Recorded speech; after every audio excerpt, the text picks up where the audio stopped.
Ladies and gentlemen, thank you for joining us here today. This is the Honor of Kings Esports World Cup Last Chance Qualifiers, where we find out who will be the final team, joining those who have already been qualified in Riyadh, happening here in July. My name is Zero, and join with me today is Kin Dofu. Kin, how are you doing? What do you think of the matches that are going to be happening today? All good. We're looking at four different games today, and Mhm. if it's necessary, we will go into a tiebreaker as well.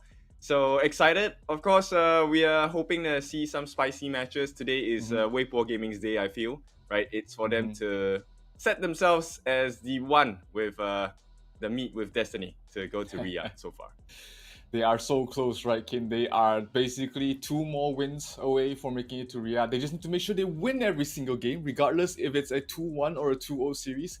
As long as they win their next two upcoming matches, it's going to be a sure thing that they're making it to Riyadh. But let's take a look at where they stand right now in terms of the Yep. table. Weibo's at top, So Nongshim close in second, though. That's right. 4 points right now. Nongshim, of course, having lost their first ever match against Weibo Gaming, will put them at 2 points. Tribe Gaming, SCARZ, and Virtus Pro, of course, -1, 2, and 3, respectively. Zero, what do you think about the potential of the table changing? It's it's a very unlikely scenario, but it can happen. You know, Weibo Gaming might have a terrible day, and Virtus Pro might have woken up from yesterday. Virtus Pro, that first opening series, as long as Weibo Gaming locks that down, it should be very table pretty much secure. But if Virtus Pro is able to come up with an upset in their opening game, then we might have some more interesting situations. On the other hand, the second match, SCARZ versus Tribe Gaming, is not going to affect the top weight any much. Nongshim Red Force against Virtus Pro may have some implications if Virtus Pro is able to defeat Weibo Gaming, and Tribe Gaming versus Weibo Gaming will be the one to close out the day, and that could be the one to decide it all. Yeah, interesting, right? So imagine if in the first game Virtus Pro take the series off of Weibo Gaming 2-0, Oh no. that would set us up for a very interesting day because they also get to meet Nongshim Red Force. Now imagine if they beat Nongshim Red Force as well. This would be a very, very surprising day, but very interesting indeed. Absolutely. I mean, yesterday most of the series were just clean sweeps going one side or the other. The only match that went the distance was, of course, Virtus Pro going up against Tribe Gaming, where Tribe Gaming eventually took the win. But it was a hard-fought series regardless, and we'll see if Virtus Pro will be at least be able to put up a fight against Weibo Gaming, or will it be just the dominance that we've seen Weibo been able to show yesterday? Well, we are confident that everyone likes to learn their lessons. Of course, there Mhm. are many lessons given and curriculums actually given by the opponent teams, especially one like Weibo, showing us the likes of Luna, showing us the likes of the Tun and stuff like that. Very painful lesson for the other four teams, I presume. Nongshim was also having its own lessons for the other teams as well. So we'll Mhm. see if teams like SCARZ, teams like Tribe, have they picked up a couple of things from yesterday, and maybe they can implement it in today's gameplay and change the whole state of the standings on the table. Yep, absolutely. I mean, we've seen teams, improve over the series itself. Game one to game two, they've shown massive improvement. So, if you give them a night to think about it, maybe we'll see some leaps and bounds in terms of their improvement. So, Virtus Pro will need everything they have to be able to defeat Weibo Gaming, and it all starts here in the ban and pick phase. Arlie taking out Mai as well from the side of Weibo. Yep, standard bans, right? From what we have seen yesterday, Standard. okay, great. I love that Mai is banned this time. But think of something else, guys. And at this point, we're gonna ban out the Zhang Fei. Okay, Zhang Fei, I think respectable ban. We've already seen how potent it was, especially with the double smite strategy. I mean, absolutely. I think the Zhang Fei did have a 100% win rate yesterday, which is very impressive for a support. But with the Dolia also banned out, that leaves the Dacha open for Weibo Gaming to pick up. They also had a very good game with it in mid. If I remember correctly, Guhuai was playing on the Dacha in the mid, so still a very flexible hero, can go either on the support roaming role or on the mid lane as well. Yeah, looks like they will pair it up with the Byron and the Direnzier as well, so you can expect quite a lot of bursts. Well, for a moment I thought they were going to go with the cheese foods strat, but luckily we don't see that, you know. So Guhai, of course, going to face a couple of problems here. It is going to be tough to fight against the long-reaching arms of Mac, right, who will be having the hands of his hands on Lady Sun. Yeah, Lady Sun has been the marksman of the day along with Arlie yesterday. Let's see if she will have similar success as she did yesterday. I think most of the games we did see Arlie definitely had a positive win rate out of all the games she had. So we'll see if the success moves on to today as well. We see the Luna ban again, a little bit of respect to Kong Ling, who had an absolute monster of a performance yesterday. Yep, the thing as well, right? I think Kong Ling has already showcased to us that he is a player that we need to watch out for, especially for the other teams as well. Interesting, they will ban out the Lady Chen and the poor man's Lady Chen. It's just Frost. And looks like Mac, nah, he wouldn't entertain that. I would love to see a double marksman's strat, but I don't think this works out with just the Lian Po. I mean, Jungle Lady Sun was meta 1 a long time ago, so that could be a potential. But you know, it's probably not the best meta to play it in, and they will go for something more standard. It will be the Heino going towards the jungle or the mid. It's still pretty open there for Virtus Pro. They can flex it on either side, so it's going to be interesting to see where they'll decide to put the Heino. But my money is on probably the jungle. Right, and if it looks like this, JD might be locking in the Lam. I like this. Technically, the death from below could make Mac go out of position here, but he's hovering between the Musashi as well as the Lam. No, playing the tie-in. Not sure how I feel about that. How about you, Zero? Oh, they do lock it in. It feels like they're trying to snowball, you know? Just the tie-in providing additional, a little bit of more sustainability for them to continue pushing after taking a good fight. They already have the Da Qiao for that, you know, back to base and then back again sort of play. But it's the Musashi I'm more worried about. We haven't seen too much success on that hero. True that, but this time Huai going back into the mid with the Da Qiao. So I think we will have a pretty good time on the side of Weibo Gaming. We know how clinical they are. Their gameplay is really clean. Now the question is, can VP Virtus Pro, can they come up with something new? Because they had a tough time yesterday. Yep, absolutely. Not the best of performances they had yesterday. They lost against SCARZ, who was at the bottom at the table at that point. So they did basically swap standings along with SCARZ. So they need this redemption match. This is, I believe, their final game. For the side of Virtus Pro, no, they have 2 more games today against Weibo and NONGSHIN. And if they want any chance of clawing themselves back, it starts with this game. Game number 1, Weibo Gaming facing up against Virtus Pro. Weibo Gaming, if they win this game, they are almost secured to Riyadh. So this win is going to be very important for them. Oh, for sure. And of course, I think we have to take care of what's happening in mid. I think that's for the mid lane is going to decide how this game is going to go, because the first few rotations will start happening for Weibo Gaming already. Yeah, having the Da Qiao allows you to rotate so quickly. You have additional move speed. You have a very potent wave clear with your 2 skills. So they have that going for them. But Prince as well as Fadden will be more than happy to take away one of the jungle camps away from the Musashi just to slow him down a little bit. Not going to be too detrimental, however, but it is still a little bit of an annoyance for the Musashi. Yeah, Musashi actually wants to jump onto Prince here. Yep, and but with the tower this early on, you probably cannot survive under the tower. Guhai meets Vex. Vex tries throw a couple of his lances at him, just chipping away at Guhai. But being a Da Qiao, he's not too vexed about losing some HP against Vex. And with the tie-in to be able to heal him up if they need to, he's gonna be a-okay. Level 4 already though on towards Vex. Definitely caught what you did there. At this point, yes, it does get quite vexing for the side of Weibo Gaming if the jungle camps are unable to be stolen away from the opponents, right? So Virtus Pro actually doing pretty well. But on the bot lane, Mac looking a little bit unhealthy. Likewise, it's a cross-map play for both sides. Oh, they did get the kill on towards Vex. He popped his ultimate, but not in time. Face rewind, not able to keep him alive. Meanwhile, bottom lane, they survived on JD. I mean, when we turned away, I thought JD was dead for sure, but the healing coming from No definitely keeping him alive. And Mac not gonna be too happy about missing that kill. They did lose 2 on top, so far it's just been Weibo Gaming taking the lead in terms of the kills, but at least they can put some pressure on this tower.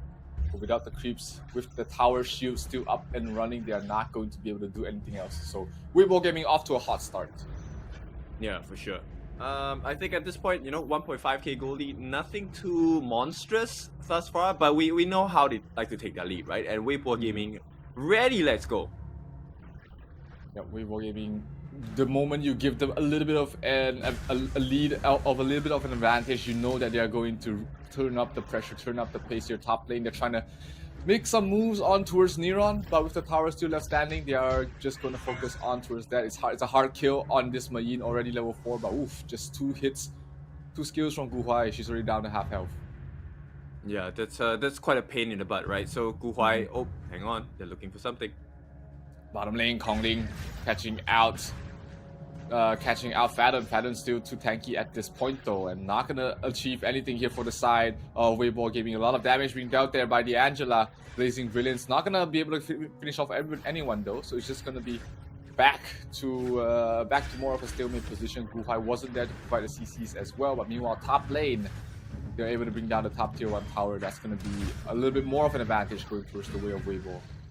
Yep, not exactly the best case, right, for Neron here. Seems to be struggling. He's only at level 5. Gui already going at level 6. Hang on, mid. Mid lane. Prince almost dropping, but it will be the Hey Nor that falls. Space rewind not in time. And Prince will have to pick up the pieces there in the mid. This Hey Nor in the jungle has not been able to perform very well so far. He's just been it's his 2nd death already, and Hey Nor, you don't like to die a lot. You don't need kills, but you really don't want your tempo to be stopped by deaths. Yeah, in a short moment, 3 kills over to the side of Weibo Gaming, and you can definitely see the start of this snowball, right? There's a lot of a level difference here. Double buffs for Kongling. Yeah, bottom lane, they are trying to get something for themselves here, Virtus Pro. But tower is still alive for a little bit longer. The tower shield has gone down, so Max should be able to get the tower.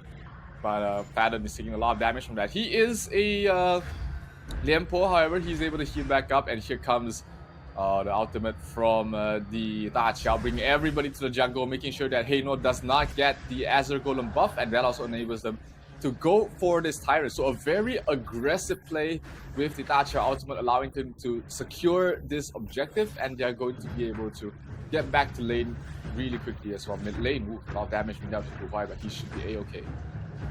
Yeah, and that's something that's really worrying, right? Blazing Brilliance is something that you expect, hey, we're going to be able to burst you down in a matter of seconds. But the fact they can't even kill Guhai is quite concerning for the side of VP. Yeah, probably needs a couple of items. Staff of Reverberation needs to be completed there for Prince, as well as maybe the Mask of Agony to provide a little bit more damage. Still, the wave clear is very annoying, as well as the CC immunity that it provides ensures that Prince will not be in any danger whatsoever. But the one dangerous here is towards the top lane. Kongling is rotating there. They're trying to bring down the top tier 2. They will get it without much contest. And Weibo Gaming has a lot of the objectives across the map already. Top lane, Mayin in trouble, trying to run away, but the chase from Musashi, way too sticky, way too fast. Another Guhai gets bursted down. You're talking about the Angela burst. It was just enough. Faden trying to knock him up. He has his ultimate, knocks up 2. Can he get back in time before he's stunned up? Yes, he can. But Musashi towards the back line. No, it's the Guiyu getting the double, getting the triple. That's going to be an almost ace, leaving only Vex left alive for the side of Virtus Pro. And with that, Weibo Gaming will go for that top tier 3 tower. It will not stand long in this world because everybody is down. The tower is gonna fall, and the first tier 3 in 6 minutes going towards the way of Weibo Gaming. Well, they're on track to be one of the fastest games we have seen over the past week. And 6.5 minutes, I mean, they almost had it.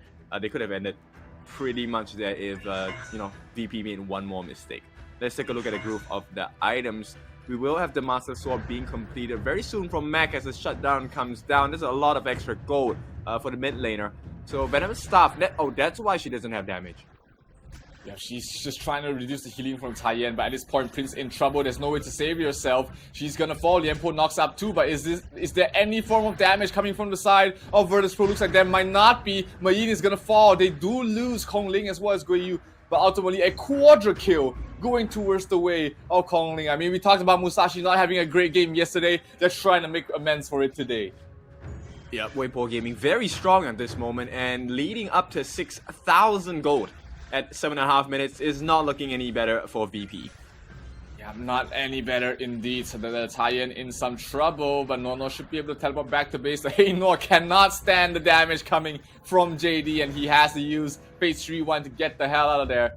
He will survive at the moment, but still, that seeing the amount of burst coming from JD, he has to beware. He has to watch out. Any more members from the side of Weibo Gaming, and he would have been that would have been a fatal mistake.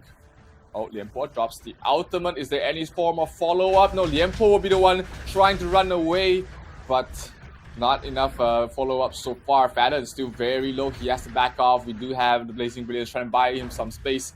Guiyu still on full health, not feeling too scared whatsoever. Yep, at this point VP have quite a lot of things to fix, right? They need to make sure Fadden gets enough EXP. He's only at level 9. Him not being able to survive the damage is a huge concern for VP.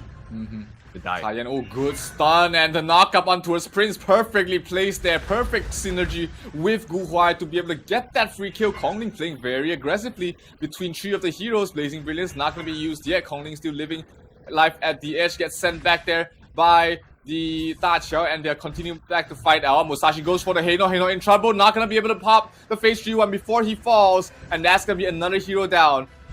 The heal from Nono will be able to get Kongling back to full, but the creep waves are not there yet. Fadden is trying to do his best to push them out, trying to survive as well, but that should be the death of the Lianpo as they will make a beeline towards the top lane, where they're trying to end this game right here and now. Bottom lane being pushed out and will fall as well. 2 lanes of tier 3s down already for the side of Virtus Pro, and they need to mount a heroic defense at this point. Yep, oh, 3v1 against Kongling. He will not be able to sustain against that. But nonetheless, he still gets a kill, right? So Weibo Gaming, you can see how dominant they are. Right now, it's close to a 10,000 goal lead. It's 8,000, in fact. And I don't see how they're not going to be able to achieve that. It's a bit hard at this point. I mean, if you look at the kill score, 15-4 at the moment. Weibo Gaming, they were confident enough to dive 1 versus 3 in towards the enemy's base. So it's going to take a heroic defense, some heroic magic, some miracle to happen here for the side of Virtus Pro to find a comeback. But do you think there is a situation where there is, Virtus Pro finding a good team fight to at least make the game slightly more even? There is only one scenario where I see this is that if all 5 of them stand in the Chaos Cinders of Prince. That's the only way. Unless maybe Neron can catch a 5-man, whatever. I don't see it any other way, because the EXP differential is too huge at this point. It's a 4-level difference, right? From Kongling all the way to Fatten, and No is level 12. He's still 1 level higher, right? And with the heals are pretty decent as well. Absolutely, it's hard, but they will not give up yet. Oh, huge damage coming from the Lianpo, trying to keep the backline back. No, Mac will be cut off on towards the backline. Guiyu dies. Guiyu gets a double kill. The Lianpo does fall. Neron trying to back away to base, but that is literally the only thing he can achieve is to survive. Guiyu will go for the crystal, and Weibo Gaming continue their streak of dominance from the first day and will take the first game of this best of 3 series against Virtus Pro. 1 more game away from virtually securing a slot in Riyadh. Yep, this is how strong the Weibo Gaming Malaysia side has been thus far. 3 games in a row where it didn't look like there was any doubt that they were going to win. Right? There were moments that, yes, they took it a bit slow, but the moment they hit the strides, I don't think any of the teams here will be able to stop Weibo Gaming just yet. Yeah, it just looks like, other teams don't really stand a chance against Weibo. We had NONGSHIN yesterday who crumbled against the side of Weibo Gaming, and if the team that looked the cleanest had issues against Weibo Gaming, that's when you know you're up against a different beast here. And Weibo Gaming has been continuing to tear up their competition so far, and they are 1-0 up in this series, one game away from almost securing their slot for Riyadh. I believe if they win this, it would be a guaranteed ticket. But let's take a look at what the guarantee is. It's Kongling as the MVP. Of 10 course. 2 and 6, 75.3 thousand damage, only 37.6 thousand damage taken. And he was farming it up, 10,000 gold in his pocket, 0. This was the only performance of Musashi in the last chance qualifiers that is worth talking about. I mean, everybody else just sort of crumbled on the Musashi, but Kongling makes it look way too easy. Top of the kills, just dying twice, and that was just because he was feeling too confident already. If he played it safe, he could have probably ended the game without any single death, but he is a monster in the jungle. I mean, we've seen so many focus bans on his heroes in the jungle, and he's out here to prove that you can't ban them all. Yeah, exactly. There's too many heroes that Kongling is great at. And another thing is, I think we should call him 桂鱼. Is it like expensive fish? I don't know. Yeah, he dealt a total of 66.7 thousand damage as well, soaking in 42.2 thousand. You know what? He is also one of the markers why the team was so strong, because he was constantly on the backlines and he absolutely melted Prince and Mac in an instant. It's really like eating mac and cheese, right? You melt the cheese and then just devour it. I mean, Guoyu definitely had a fantastic game as well up in top. He got 2 towers so early. He was able to dominate the lane against the Main. I mean, that is a given when you have a Byron against a Main lane. But he took it to another level, did not allow Neon to come back anyway in this game, and we're gonna watch that scenario happen. This was one of the decent fights here for VP, but they did not have enough damage at this point. I mean, Mac tried his best, so did Prince, but ultimately their entire team just lacked a little bit of damage they needed against the Tien. Yep, the extreme speed coming in, and more importantly, it's the number of illuminating slashes that Kongling just offered for the team. Everything was blocked by that slash, the wind coming out from the swing of his sword. So insane gameplay from Kongling. And if I'm VP, I'm not sure what I'm supposed to do now, because you have to give him a hero regardless. And it seems like every hero he has his hands on, Kongling is a huge problem. Do you think that, was it, a playstyle issue or just a tempo issue? Or what sort of issue do you think, Virtus.pro faced in this game that led to such a dismantling here from the side of Weibo? I think it was just the inability to protect Neron at this point, right? They did very well protecting the jungle camps. They did very well to maintain wave pressure, but it's difficult, right? Like, all they need is one opening, and that's how scary Weibo Gaming is. They literally just went up to Clash Lane, got 1 tower, and suddenly they're all over the place. So I don't know, VP.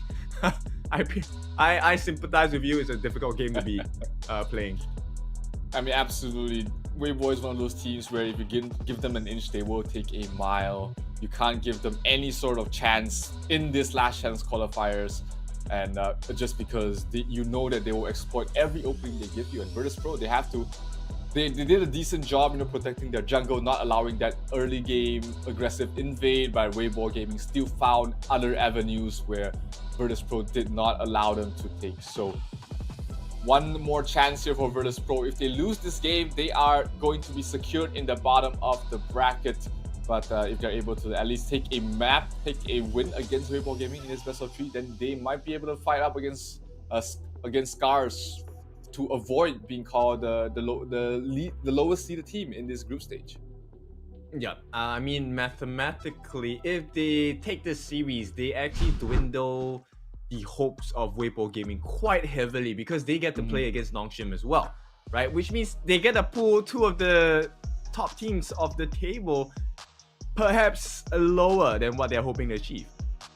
It is a tall order, of course, seeing that, how Weibo Gaming has been playing, how even NONGSHIN has been playing, and how what results Virtus.pro have at this point. But we can't count them out. Anything is still possible for them to achieve, and it will come down to this potentially last draft for Virtus.pro against Weibo Gaming. They will again respect ban on towards Kongling's Luna, and they will also take out the Dolia.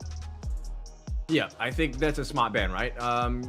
I would rather battle with the lesser of two evils. At this point, a Kongling Musashi looks less scary than the Kongling Luna, for sure. So, and with that being said, they will ban out the Hainor from the side of Weibo Gaming. So this means they get their hands on the Arlie first.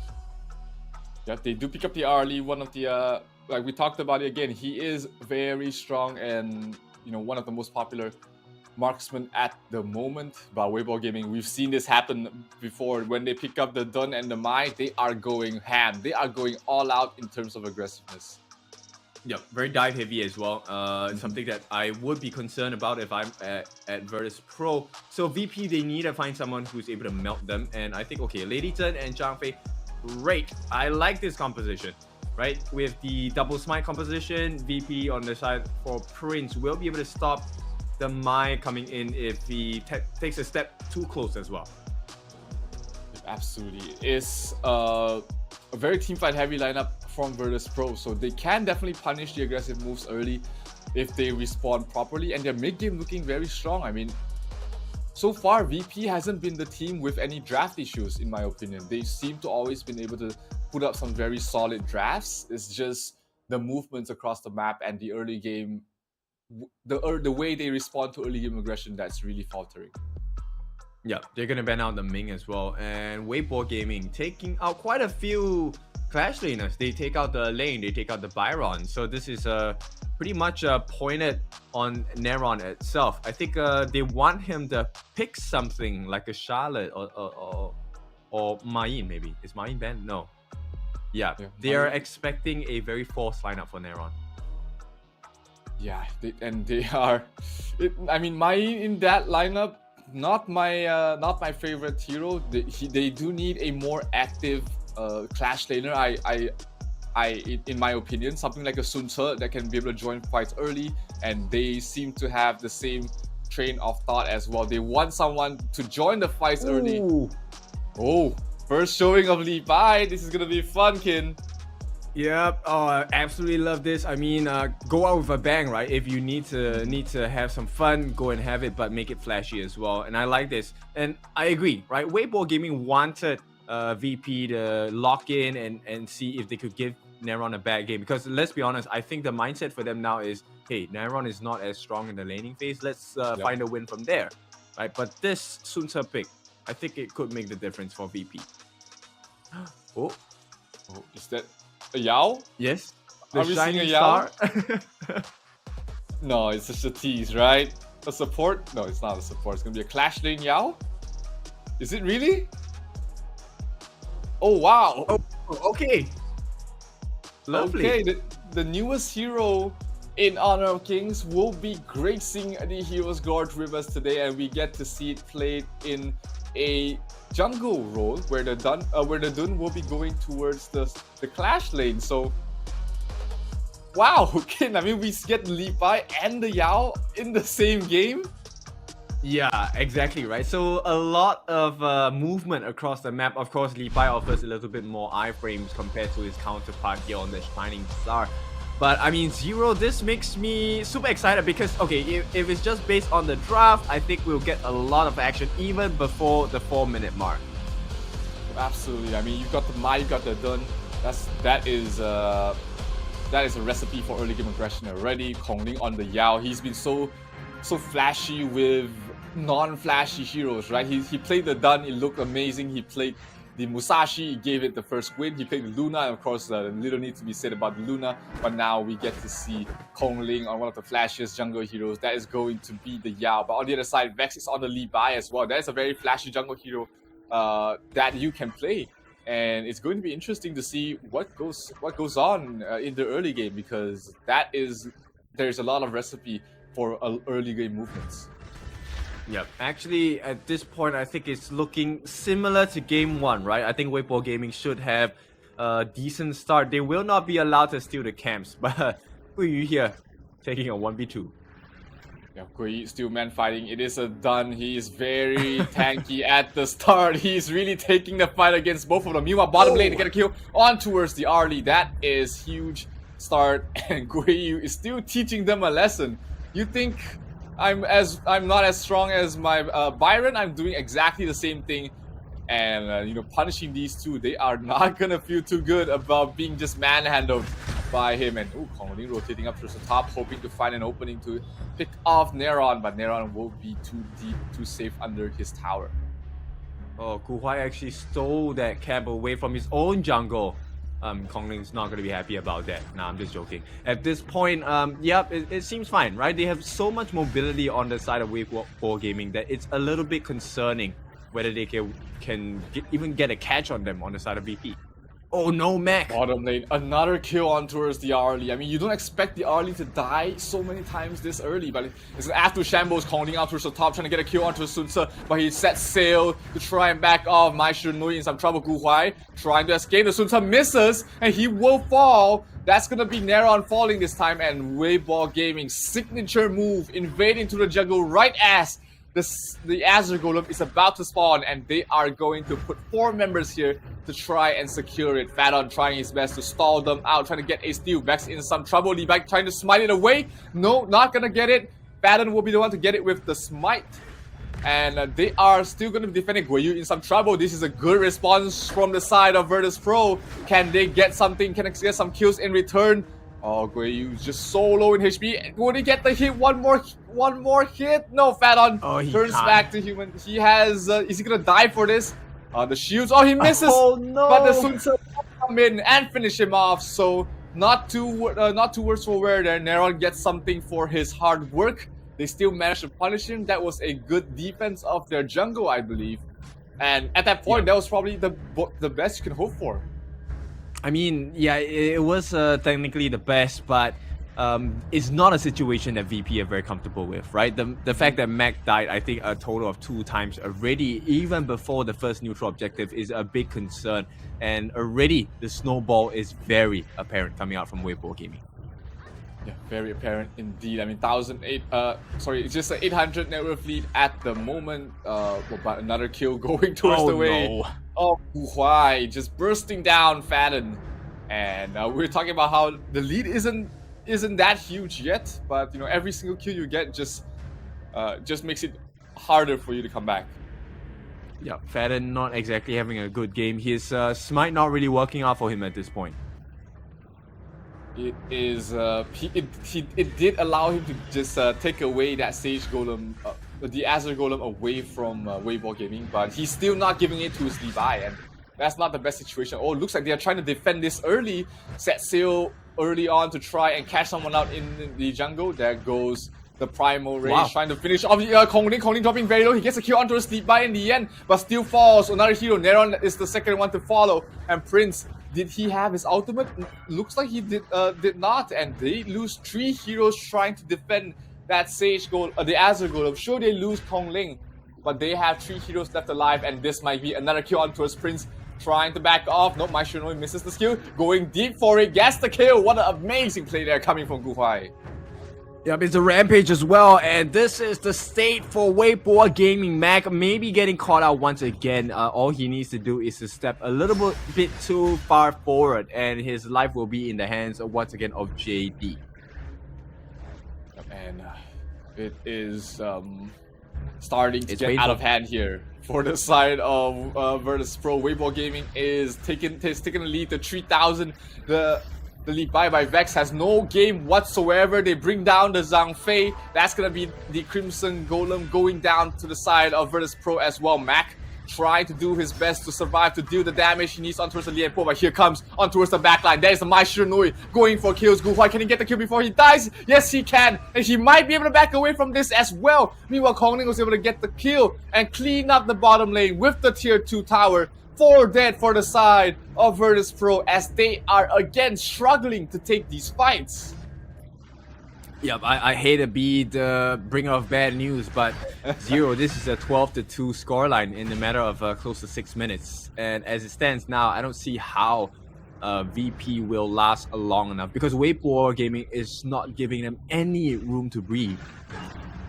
Yeah, absolutely no space whatsoever. Getting claustrophobic here on the Hero's Gorge. Kongling going in deep. They get a kill towards the Prince once more. And they do get a return kill on towards Lianpo, but they lose 3 for that effort. Double kill for the side of JD as he is starting to get out of hand. 8 minutes in is where you expect the Lady Sun to become a menace, but right now JD is already looking ready to go. He also has both the jungle buffs, so that will allow him to really siege these towers.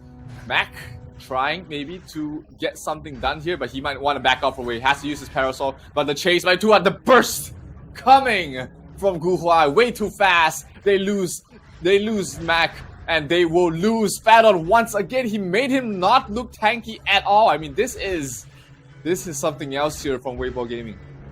Yep, he really is not, right? And at this point, tier 3s, the doors are being knocked on by the side of Weibo Gaming. And how do you see any potential comeback here, right? Weibo Gaming just too pressurizing. Look at the boat dropping down. It doesn't do anything against the likes of Weibo.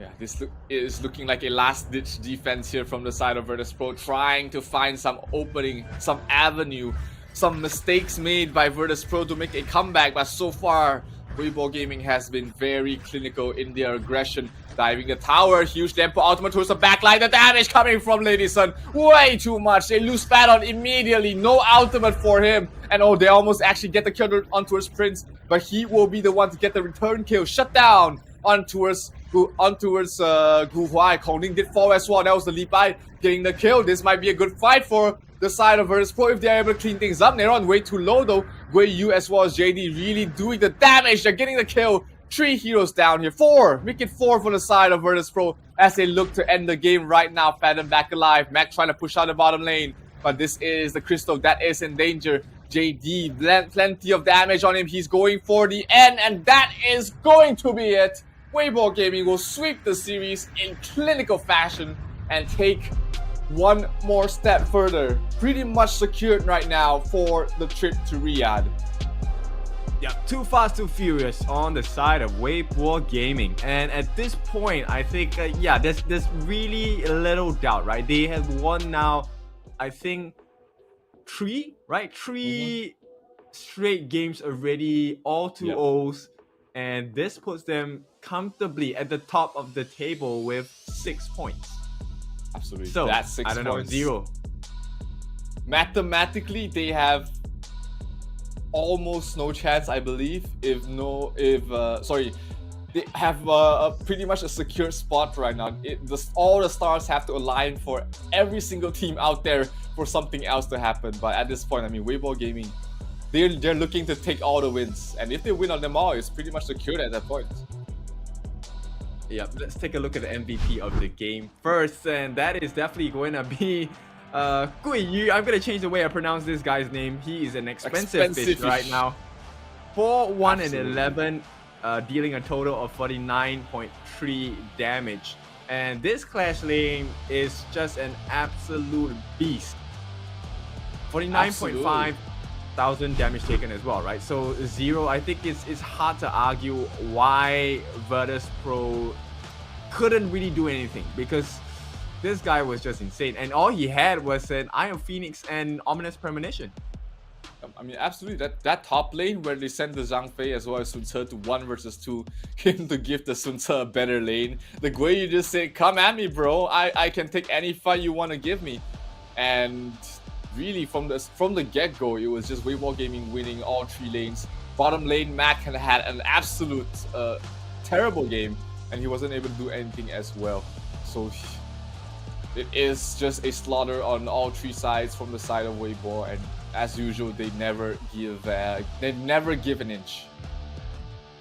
Yeah, for sure. I mean, take a look at it. The EXP difference, right? It's a 3-level difference between Mac and JD, and as a farm lane, you know that even a 1-level difference makes quite a huge increment in the amount of damage you're taking right from your opponent. So JD being 3 levels ahead, not a sight that he likes at all.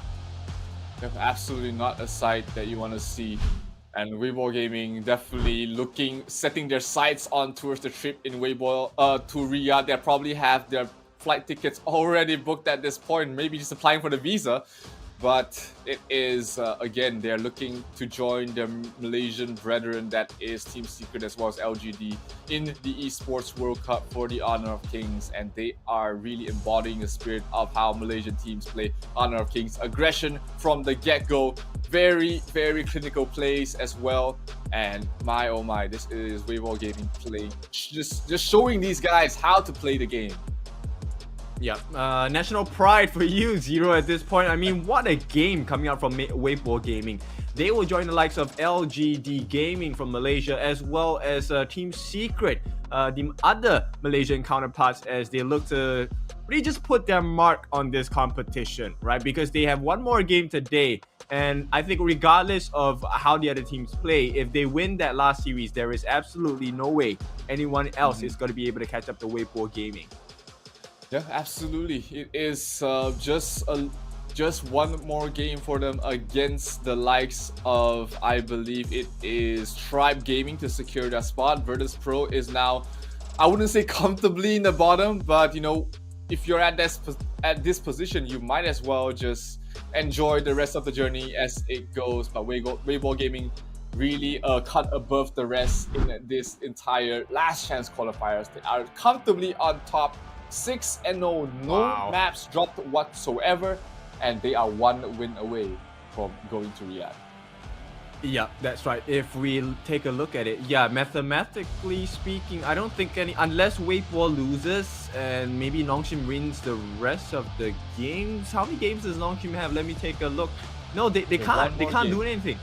It's mathematically, Weibo Gaming is already true. Right, but of course we still have more action. We want to see how the other teams perform as well. And at this point, I'm just flabbergasted. Weibo Gaming, I didn't expect them to dominate so much. Yeah, absolutely. I mean, you know, during the prep for this entire last chance qualifiers, we thought, hey, you know, Tribe Gaming might be the ones to give a surprise. NONGSHIN definitely looking like a force to be reckoning with. Weibo Gaming definitely up there in the top 3, but we never expected them to be that dominant, that much above everybody else. It is absolutely crazy to see. Yeah, but next up we do have SCARZ coming up against Tribe Gaming, and now we're gonna see. I mean, SCARZ, they had a very good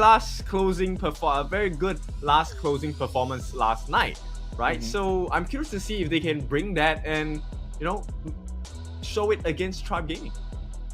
Yep, absolutely. It is NONGSHIN, you know, if they secure this win, there is if the side of SCARZ secure this win, they do have a shot to make it at least a 3rd place in the entire groups. I mean, after that terrible start at for yesterday, that will probably be a huge achievement for them, for the side of SCARZ. But you know, Tribe Gaming has been proving like they are a very strong team to be dealt with as well. But that is going to be after the break, ladies and gentlemen. Don't go anywhere. We'll be back with the Honor of Kings Esports World Cup last chance qualifiers happening in a bit. Get some drinks. We'll be right here with the next game happening real soon.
Welcome back, ladies and gentlemen, to the Esports World Cup Honor of Kings Last Chance Qualifiers with me and Kindofu. And we just witnessed Weibo Gaming virtually putting their foot into the airplane right now to Riyadh. But that is a story of the past because we have another match coming right up. It is going to be SCARZ against Tribe Gaming. SCARZ, yesterday they did manage to show some sign of life against Virtus Pro. They were able to take that series 2-0, and we'll see if they are able to make a repeat performance today. But Tribe Gaming looking very strong as well. They were coming into this series, qualifier. They had a good shot to make it there, but unfortunately they did stumble yesterday. So a good comeback today might put them back on top, but it will take a monstrous effort for them to make it. Yeah, definitely is. And at this point, same thing. Their fate is not in their hands, right? It's going to come down to NONGSHIN as well as... wait, hang on. Maybe, yes, they might have a chance. But regardless, I think, Weibo Gaming, like you said, already one foot on the plane. Now it's just left to buckle their seat belts. At this point, it's more of a, hey, does SCARZ recover from the performance of yesterday? Can they bring out the last game performance into the game against Tribe today? Yep, absolutely. It is. It's on both ends, right? We talked about SCARZ. Their draft looked a little bit wonky, a little bit out of place compared to the rest. Tribe, drafts were very solid. It was just against the side of NONGSHIN that they looked really lost. But issues can be fixed. They had a night to think about it, and Tribe technically, mathematically, has still a chance to compete for Riyadh, but they need to take this series 2-0, and they need to defeat Weibo Gaming 2-0 as well. Easier said than done, but the chance is still there. Yep, that's right. And of course, this is how they're going to try, right? So SCARZ going to ban out the Ma Yin along with the Ming. Like these two bans, we have already seen how potent either one of these heroes can be against their opponents. Likewise, Tribe Gaming doesn't like the Da Qiao, see a fate. Hey, we don't want those portals on the floor. We don't want the Eye of the Whirlpool as well. So get that out of here. We want to see something else. Now, MTS, responsible for the last ban, will take out the Dolia. So no refreshes of long cooldowns for the side of Tribe Gaming and SCARZ as well.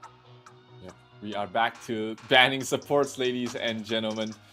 And it is, it's going to lessen the pool of supports quite a bit. SCARZ really love that Mai Shiranui, and they're going to put it in the hands of ASD once again. Tribe, Zhang Fei is open. Are they going to pick it right here? Because if they don't, and if SCARZ gets their hand on that, then it becomes a very tricky situation to draft their supports, because not many of the good ones are left in the pool. Looks like Tribe will decide to go for the Lady Sun as well as the Dun. So Arlie available for SCARZ. They can go for an Arlie Zhang Fei here.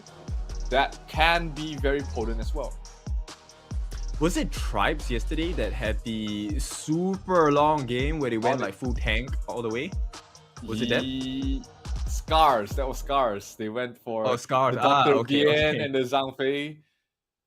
Yes, but okay, this reminds me, hey, probably going back into the jungle and giving Arashi the farm lane instead. I think he has been much more impressive on the jungle rather than on the farm lane, and based on how they performed yesterday, if they keep that formula up, I think they can give Tribe Gaming a run for their money.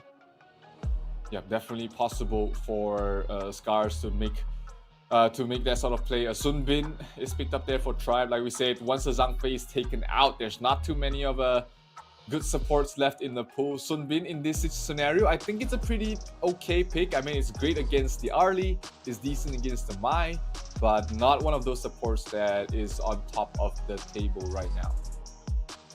Yep, and with that being said, this leaves the Clash and the Clash and Mid open for the side of Tribe Gaming. They will take out the Kaiser. No big tankiness coming out. You already have the Zhang Fei, don't be greedy.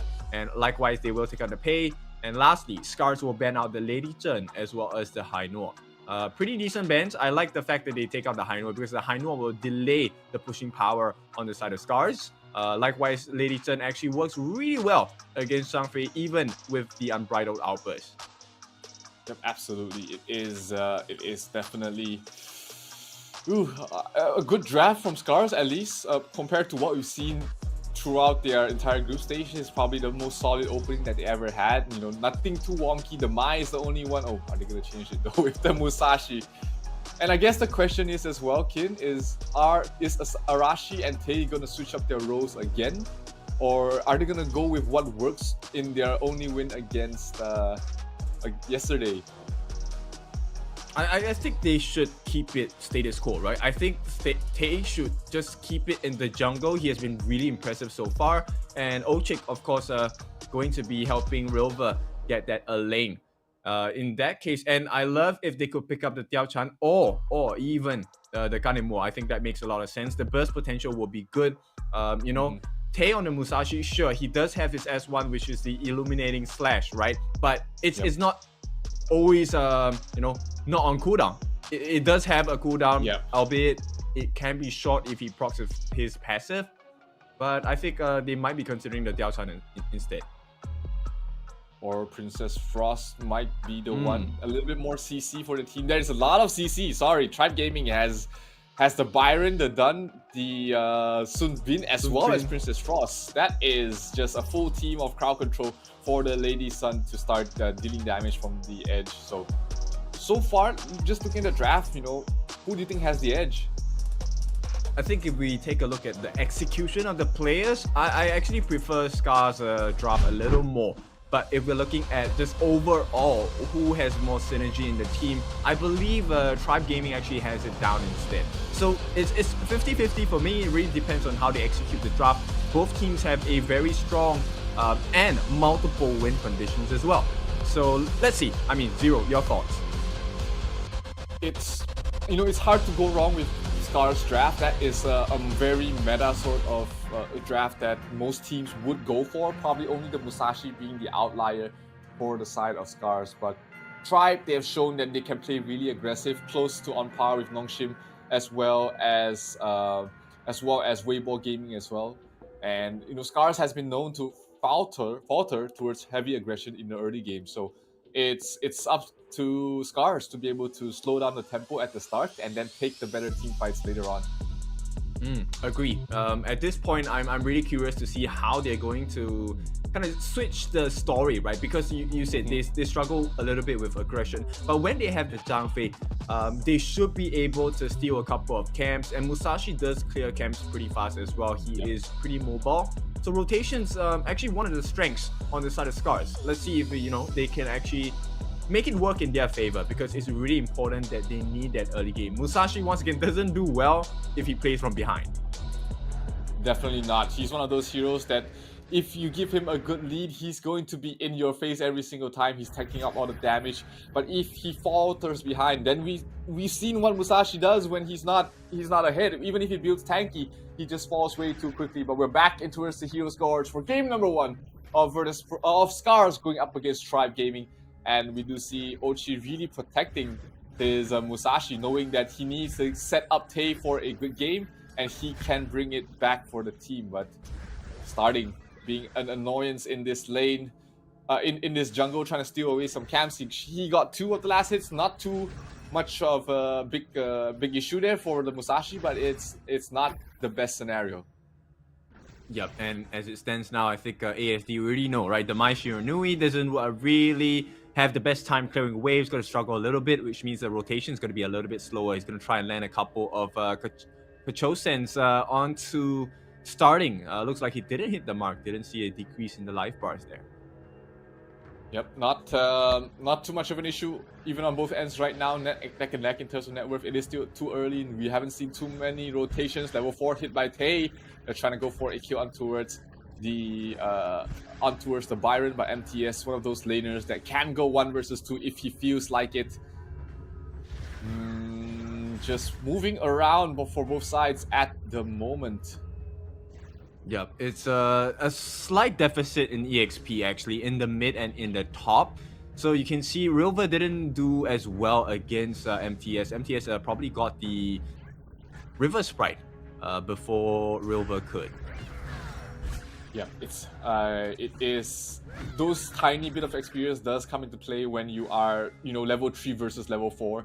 But after that, it is just all about the skill points, all about an additional bit of damage, a little bit of duration that you can get every time you increase the skill level. So the level difference does come into play, especially when you're trying to take fights. That little bit of damage difference could be what could be the difference maker between winning a fight and just walking away, having your opponents walk away with an inch of their health.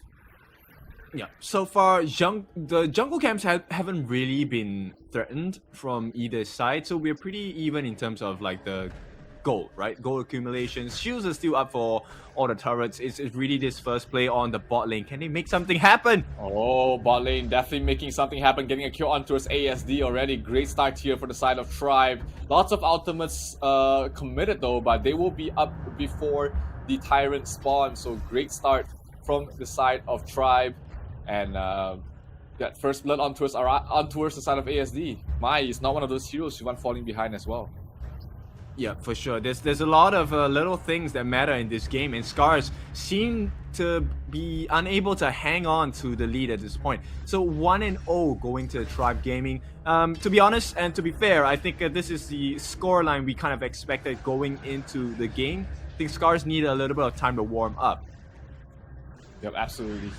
It is still early. I mean, one kill is not the be-all end-all for the side of SCARZ. They have a decent mid-game lineup with the Arlie, with the Zhang Fei as well, providing a lot of team fight. And of course, Elaine wants to get that level 8 before he really joins in any sort of fight.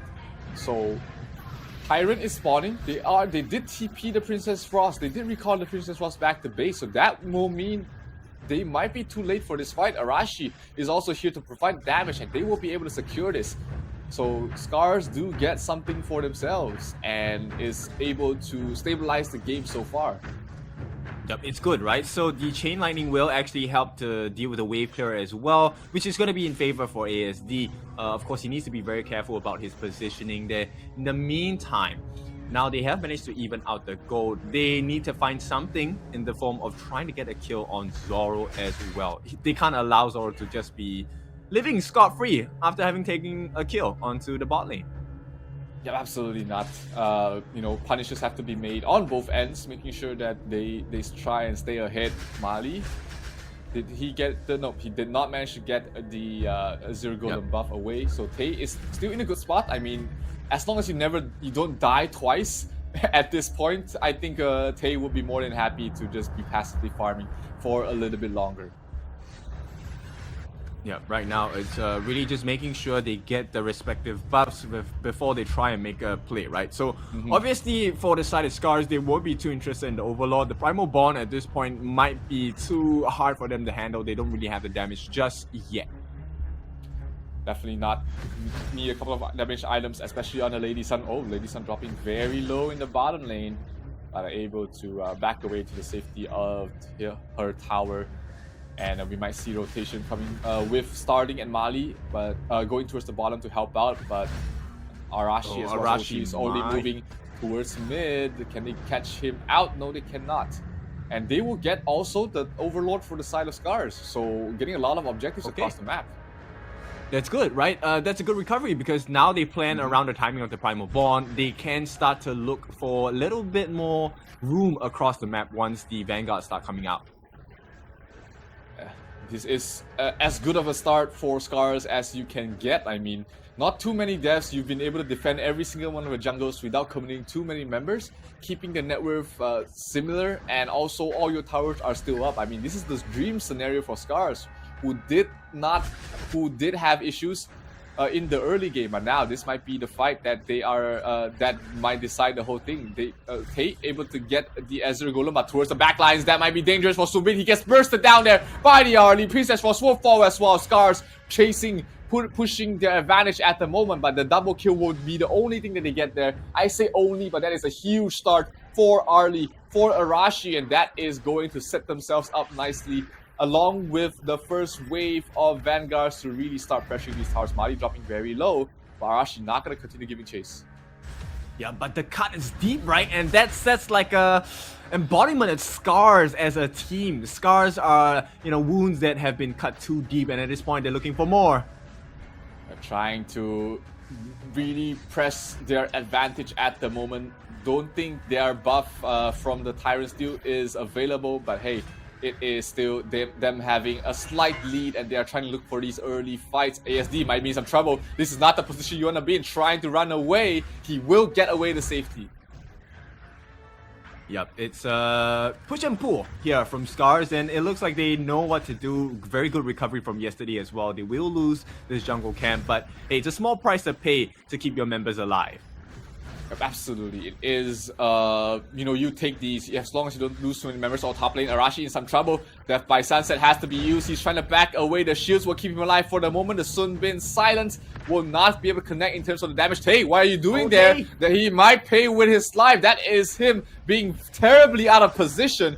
And that might be a huge mistake. Oh, that is not the play you want to make if you're trying to continue on taking this lead. SCARZ, a little bit of a miscommunication, it seems. He thought that his teammates were still going, but they were a little bit too low. But hey, on the bottom lane, Arashi was able to push 2 towers during the duration of the entire fight. So at least they got that going for them, but they will lose this Azure Golem. Yep, it's not looking good. If they are unable to stop this T2 from falling, then it's a worthwhile trade for the side of Tribe Gaming once again. And at this point, I think, you know what, Zero, it is a decent trade. Now, you know, it's really always changing, because now SCARZ get the Tyrant. They have the ability to push in the lanes as well. Yeah, definitely. Jungle objectives will be the next turning point of this game, like you said. Once the Tyrant and the Overlord comes out in another minute or so, if SCARZ is able to secure at least one of them, they might be able to just run over this game. Oh, MTS not able to man fight early. Arashi, so much damage on him, and he might be going for more as well. The shield keeping him alive. Mali is gonna fall. That's double. That's a double for Arlie already, and going for more. Oh, Princess Ross gets knocked off. The damage coming from the lane, way too much. Death by Sunset is you starting, barely surviving, able to get out though, and they will back off, getting 2 kills for themselves. And this mid-tier 1 is not long for this world. As SCARZ off to a fantastic mid-game situation. They bring down the tier 1. The Tyrant will be up in another 20 seconds or so, so they need to back off and prepare for that objective. Yep, lovely play from the side of SCARZ, and take a look at the rewards they've gotten for themselves. It's going to be a Dragon's Rage put down into the Musashi. At this point, Tay doing very well to get the Blazing Cape. Does just only have the Patrol X, but that should be the Giant's Grip after the next core item as well. Meanwhile, you know, the Grove Tay... Again, Tay caught out. I mean, SCARZ had a clear, almost perfect game so far. It's only Tay that's been a little bit off the mark here, and that gives the opening for Tribe Gaming to pick up this Tyrant. No, the Smite not able to get it in time, and it will be Tribe Gaming getting that and closing the gap. That is not a good position for SCARZ. You were ahead. You just had to play a little bit safer, get the Tyrant, and go off on your lead, but they give an opening to Tribe, and Tribe will definitely try and take this. You know, to be honest, I think SCARZ are pretty content with that. Yes, it's not the best situation, but the waves are in their advantage at this point. So as long as they don't dive on too deep, it should be fine. ASD tried to get a kill on towards Zoro, but Zoro able to back off for now, but not long enough. Here comes a lane. Death by Sunset towards the backline. They get the kill on towards the Lady Sun, as well as the Sunbin. Make that the Princess Ross going down as well. They turn up the pace. Who needs objectives? Who needs the Tyrant? We're taking everything. Tier 2 falls on top, and the Tier 3 in trouble right now for the side of Tribe, as SCARZ is not letting go of this lead. Yeah, and something, this is where it comes. Arashi going on 3-on-1. They will get the kill, and they clean up Tribe Gaming. This might be the end of the game, Zero. Tribe as clean as it gets, only Tay being the blemish of their near perfect game. Not enough to end the game though, but at this point, 12 minutes in, 9-3, you have 6,000 net worth lead. Arashi is a beast, and you brought down 2 tier 3 towers. SCARZ in a fantastic spot as long as they can stop themselves from crumbling. Yep, a pleasant surprise, right, for the side of SCARZ. But I want to point out one thing. They always keep their eyes on to Max Green, which is it has been the kryptonite for this side of Tribe Gaming, because when there's no time flux, there is no time lapse. You don't get the saves, you don't get the silence, and SCARZ know how to operate around that. And at the same time, they have picked their fights perfectly timed as well. Every single time when the waves are in their favor, they take a fight. And if Tribe Gaming lose the fight, they lose a turret. But if they win the fight on the side of Tribe, hey, you still have to clear waves. They need to take a fight on the enemy side. Oh, Zoro taking too much damage. They might be able to burst him down a lane. Death by Sunday towards the backline. Goodbye, ladies, son. Good night, Tribe, as it looks like SCARZ will try and end this game right here. Now, this might be a little bit too aggressive. There is no creeps here under the crystal. They're taking a lot of damage. Arashi, oh, bursts down. Mali will be ASC to take the last hit. And with the Vanguard, they should be able to end this right now. Unless Arashi dies, they must keep him alive. No, he falls! Sunbin will be the one to finish him off, and they might not have enough damage to end this game. A little bit of a mistake being done there by SCARZ, but it is not enough for Tribe to come back in this game, as SCARZ will have enough damage on the Musashi to end this game and take this series lead 1-0. What a performance from SCARZ! Yeah, wonderful. The Japanese boys have done it. Taking the game from a rocky start. I mean, let's be honest, it was a rocky start. All the way to a dominating performance at the end of the game. I forgot the timer on the match itself, but I think it was a pretty quick. I mean, it was definitely less than 15 minutes, and SCARZ, I mean, this was impressive from them after the day one performance. They've really taken it up a notch in terms of the map movement as well as the draft. I really like this version of SCARZ. Yep, but it's unfortunate, right? Where was this SCARZ in day one? This would have been the perfect performance to put across as SCARZ. But let's take a look at the MVP of the game, man. I mean, SCARZ, I feel like it has to be Arashi at this point. And yes, it is going to be Arashi. 8-1-3. 117,500 damage. I mean, Zero, what do you think about this performance? I mean, there was no doubt about it for Arashi. Definitely the MVP in this game here for the side of SCARZ. Sure, he was the first one to die, but he definitely made up for that and more. Pretty much fully slotted, fully kitted at this point. The Dawnbreaker already completed on him as well. So he is absolutely of a beast. You know, the damage, the burst damage we did see Arashi able to bring out was just way too much. And he played phenomenally. They took a bad fight up in top, and he salvaged the situation with that 2 towers in bottom. So no doubt about it in my book. It's tough, right? And Rilva at this point, he went for the semi-tank as well. Blood Rage, Blazing Cape with the Sparkforge Dagger, with the Nettle Gauntlet as well. So he was able to tank up quite a bit for the team. And this is all complemented by Ochik here, who took a total of 68.4 thousand damage for the team. The Leaping Saviors were all on point. And, you know, on the flip side, it was the unfortunate story for the side of Max Green, because by right, it would have been MTS or Mali to try and get the tank in, but Max Green was always the prior target for the side of SCARZ, and they found that entry point and tore them from the insides.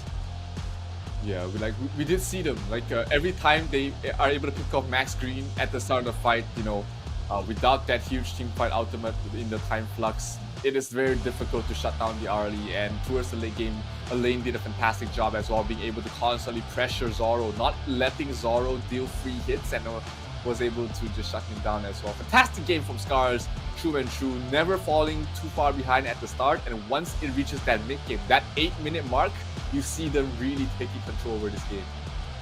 Oh yeah, for sure. And at this point, if you take a look at the KDA as a team, it really is SCARZ playing better as one unit, right? And let's take a look at the replay here. At the start of the game, this big fight really changed it. The jump onto Max Green made the world's difference.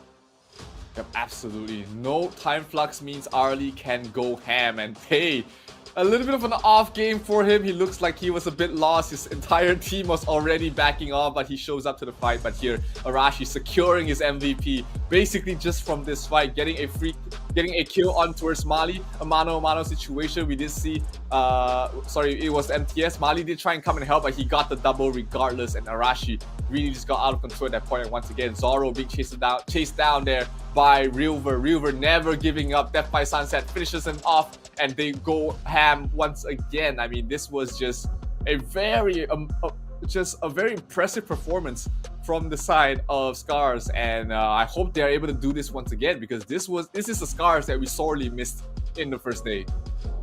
Yeah, and if you look at it, right, Rilva was just making so many plays for the team along with the Zhang Fei Ochika, always unleashing the beast at the right time. Now, this begs the question then, will we see a ban onto Zhang Fei? Looks like, SCARZ is really making it tough not to ban out the supports in this game. Yep, I mean, 3 supports were already banned out. It was so telegraphed that, hey, Zhang Fei is the last good support that is available to be picked up. And, SCARZ let it go in the opening pick. They picked up the Mai. And at that point, if you are Tribe, you have to think, is this done really important to pick in that phase? Or we could have went for the Zhang Fei straight away. Tribe didn't do that. They let go of the Zhang Fei, and it was the biggest opening for the early Zhang Fei following. Yeah, I mean, this runs back into the skill sets and kits that the Mali Dun offers, right? So you have the Gale's Benediction. It recovers a lot of health, it recovers a lot of shield as well, but you can't use it if you're stunned, right? So the Hisho Ryujin by the Mai Shiranui, the first skill, as well as the Kachosen, really too much burst, a lot of control, and there's no way, as a Dun, no matter how tanky you are, if you're in the air, you're in the air. You can't do anything. Mm-hmm. Absolutely. It is, an amazing performance here from SCARZ. They need to repeat it again. They are making their way back in this ladder. They can secure at least a 3rd place in this in this entire last chance qualifier, which, all things considered, they should be pretty happy about it after that terrible start in this group. Oh, for sure. Like, this is valuable experience, right? Going up against teams of a certain caliber, and of course, this is all for the Esports World Cup. Nonetheless, I think Weibo Gaming, of course, they have already secured their first foot, better foot, in fact, into the plane going on to Riyadh. But the rest of the teams, they still have something to fight out for, and that's actually for Guts and Glory. Absolutely, Guts and Glory indeed. But Tribe, if they lose this, their slim chance to make it to Riyadh ends here, because Tribe, they need to take this win in a clean fashion. They needed to win this 2-0. So if my napkin math is correct, Tribe just lost their only shot in making it to Riyadh. They needed to win 2-0 here, and then they needed to defeat Weibo Gaming 2-0 as well. But if they take the loss here, even if they win 2-1 at this point, I think they are too far behind to catch up to Weibo. Yep, I think you heard the they tore the ticket a little bit. So at this point, it's a bit unfortunate, but hey, still valiant effort, right? And bear in mind, this is now against the new and improved SCARZ, the boys from Japan, who have been absolutely crushing it since last night with the last game. I think it was against Virtus Pro, if I'm not wrong. Yep. But nonetheless, it was a huge game for SCARZ, and SCARZ looked to repeat that performance today. It wasn't looking that great at the start, but once they hit their strides, SCARZ, they really cut deep. Absolutely. I mean, that was... Oh, if they were performing this way in the first day, especially in the opening few matches, those were the more important matches against NONGSHIN, against the side of Weibo Gaming as well. Even if they are able to take one map away from their opponents, this might have been a completely different qualifier altogether. But hey, no point crying over spilled milk. They'll have to try and get whatever they can get. 3rd place is still fantastic and a very encouraging result after a bad start. So go SCARZ. I'm really rooting for them to take this win. Yeah, for sure. Me too, right? They have found a new fan in me, because I like the way they recover, and it's really not about the losses. It's not about so-called the quote-unquote failures you have, right? It's whether you learn from those mistakes and come back even stronger. And SCARZ, let me tell you, the recovery that they have shown is super impressive, right? Right now, I'm really curious as to, based on the lineup, right? Tay, I think he has been phenomenal in the jungle role. I'm not sure why they put him in the farm lane in the first place, but do you see a significant style coming out from SCARZ?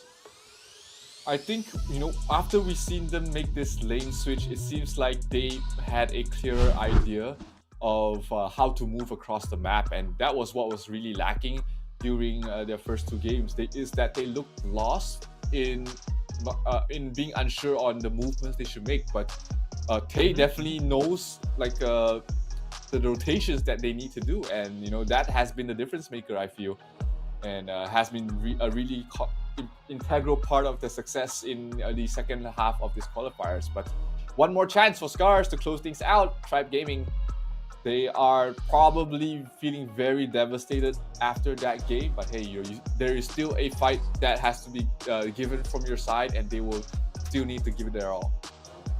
Yep, so they will ban out the Sun Pin on the side of SCARZ, right? We will, yes, definitely see the ban on the Changfei. No Beast for you, no Da Chao as well. And I feel, yeah, we will be looking at more support bans. But at the same time, right, this opens up the doors for so many scary junglers. Like we have seen Musashi, we have seen Luna, right? We have seen Li Bai as well.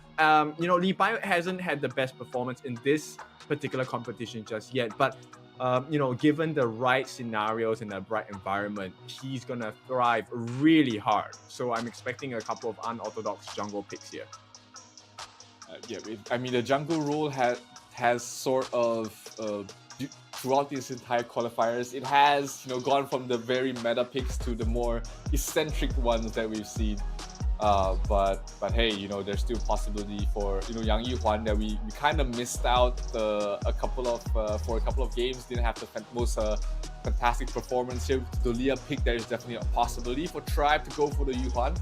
SCARZ will pick up the tried and tested combination with the Lady Sun as well as Ming. So there you have your support as well as your marksman locked and loaded. Here with the my pick mid, I don't expect to see the Yuhuan, but Tribe might have other things in plan. Yep. I like the idea behind it because you really need huge amounts of burst to deal with the Ming combination. Whatever farm lane it is you pick together with Ming, it's going to be a hard thing to do because the longevity is going to be able to help heal up Arashi pretty much the entire game if they don't kill off Ming in the first place. I like the fact for Direnji as well, he's going to be able to melt down people quite fast, but he does require quite a bit of itemization before that state can be reached. Yep, Sparkforce Blade and Doombringer is pretty much needed before he's really able to do the damage he needs in the fight, especially against the Dharma. He always has to be careful, has to have his second skill ready to go whenever he's engaging in these fights. And looking at the draft so far, a lane ban out, good ban there for SCARZ, not allowing them to have a secondary ultimate. I would have loved the Heino on the side of Tribe, so much sustain on that hero, and it could be a huge detriment to the side of SCARZ, who's really focusing on bursting heroes down. Not to mention that Delia and Heino, the Heino can play even more aggressive, knowing that he can always have his Fate Rewind twice and be able to go back into the fight once again. But in terms of the clash, what do you see for Tribe that can really help out in their entire lineup? I think similar to what Tribe has been trying to get for themselves, right, which is the backline access, right? They really need to get their hands onto Arashi and Ochik as soon as possible in team fights, because if they don't, then Arashi is just gonna rolling raid her way into the win for sure. Because if you can't kill off Lady Sun, she is gonna be a big problem. She offers too much damage in team fights.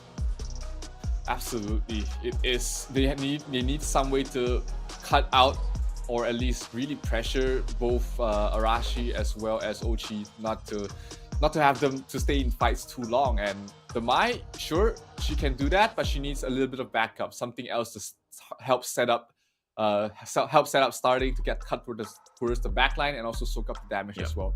So I'm looking at maybe a Guan Yu or there's no lane, so a Guan Yu would have been the best, but looks like their Tribe has other things in mind. Instead of one hero, they want to put 3 on Arashi and River with the Menki as well as the Mayin pick.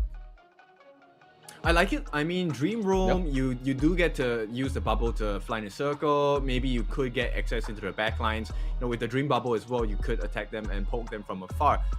Whether I agree with the Mayin pick, that's something up for contention, because yes, Mayin does have iframes as well, but I pretty much prefer Sun Ce coming in, because with Set Sail, you do have faster rotations. With the Typhoon, you do get quite a bit of damage as well. But hey, control is definitely important, and Mayin fits the bill as well. Wow, you talked about it Agudo. yesterday. You wanted to see an Agudo, and here Yeah. SCARZ will grant you your wish, kid. I mean, Agudo. Let's talk a little bit about that hero. What do you like about that Agudo? Alright, so this composition, actually, there's quite a bit of synergy with the Princess Frost as well. Because of the Wild Growth, actually, if they put the Wild Growth early and pair it with the Winter here, it will achieve two things, right? So the first scenario is, maybe it will force out all the different flashes from Tribe Gaming, right? The second one is, hey, if you don't have flash, what happens? You get caught, and there is no way you survive an onslaught with a Lady Sun, Princess Frost, and a River Dharma. There is too much damage, especially for someone who's standing still. Absolutely, that is their entire sort of train of thought. It seems, you know, you don't want to. You have the better mobility, and now you don't want to allow your enemies to just stand there and fight. I like the idea. We haven't seen too much success on Agudo, but I'm hoping to see one of their first wins. That's a very cute skin, by the way, on Tay. Yeah, for sure. I mean, we have placed a few expectations onto SCARZ since yesterday, and after last night, I think they can make it. Yeah, they've improved, you know, over the entire group stage so far, and only in this game can we see if their improvement has been enough here. SCARZ going up against Tribe in game number 2, and off to a very hot start already. SCARZ is playing that dual mid again, with the Lady Sun trying to play aggressive while letting Princess Frost go towards the mid. This is trying to punish the Maestro Nui, making sure that she doesn't rotate a lot and help out the Dharma to shut down the Main. Yep, they have very huge single target prioritization, which is great in the late game, but early game is not ideal at all. Wild Growth going to be dropped down as well. They're trying to make sure that the Main is not able to get this last hit, and it will go towards the side of Tay. Tay feeling really healthy, really good right now. Huge knockup on towards 2. Can they bring down one of them in time? Oh, starting in low, starting will fall. That's going to be the first blood going towards the way of Arashi. You've seen how Arashi did, the MVP of game number 1, and you do not want to let him off to a fantastic start. Arashi is looking like he wants a little bit more, but hey, he was the one that set it all up for that fight. Yep, it's starting to look a bit hard for the side of Tribe Gaming. Yeah, I mean, losing Arashi, starting early, Mai Shinui needs the levels, needs the little bit of itemization, the Staff of Aberration before she's able to really deal the damage. And if you shut her down early, that is not going to bode well for you. SCARZ are going they need to change up the lanes. Yep, they need to try and find a kill somewhere else or try and steal some more camps, right? Because at this point, I don't think they have managed to steal any of the camps from the side of SCARZ, right? Tribe Gaming, they're struggling to keep up with the pace. They are definitely struggling.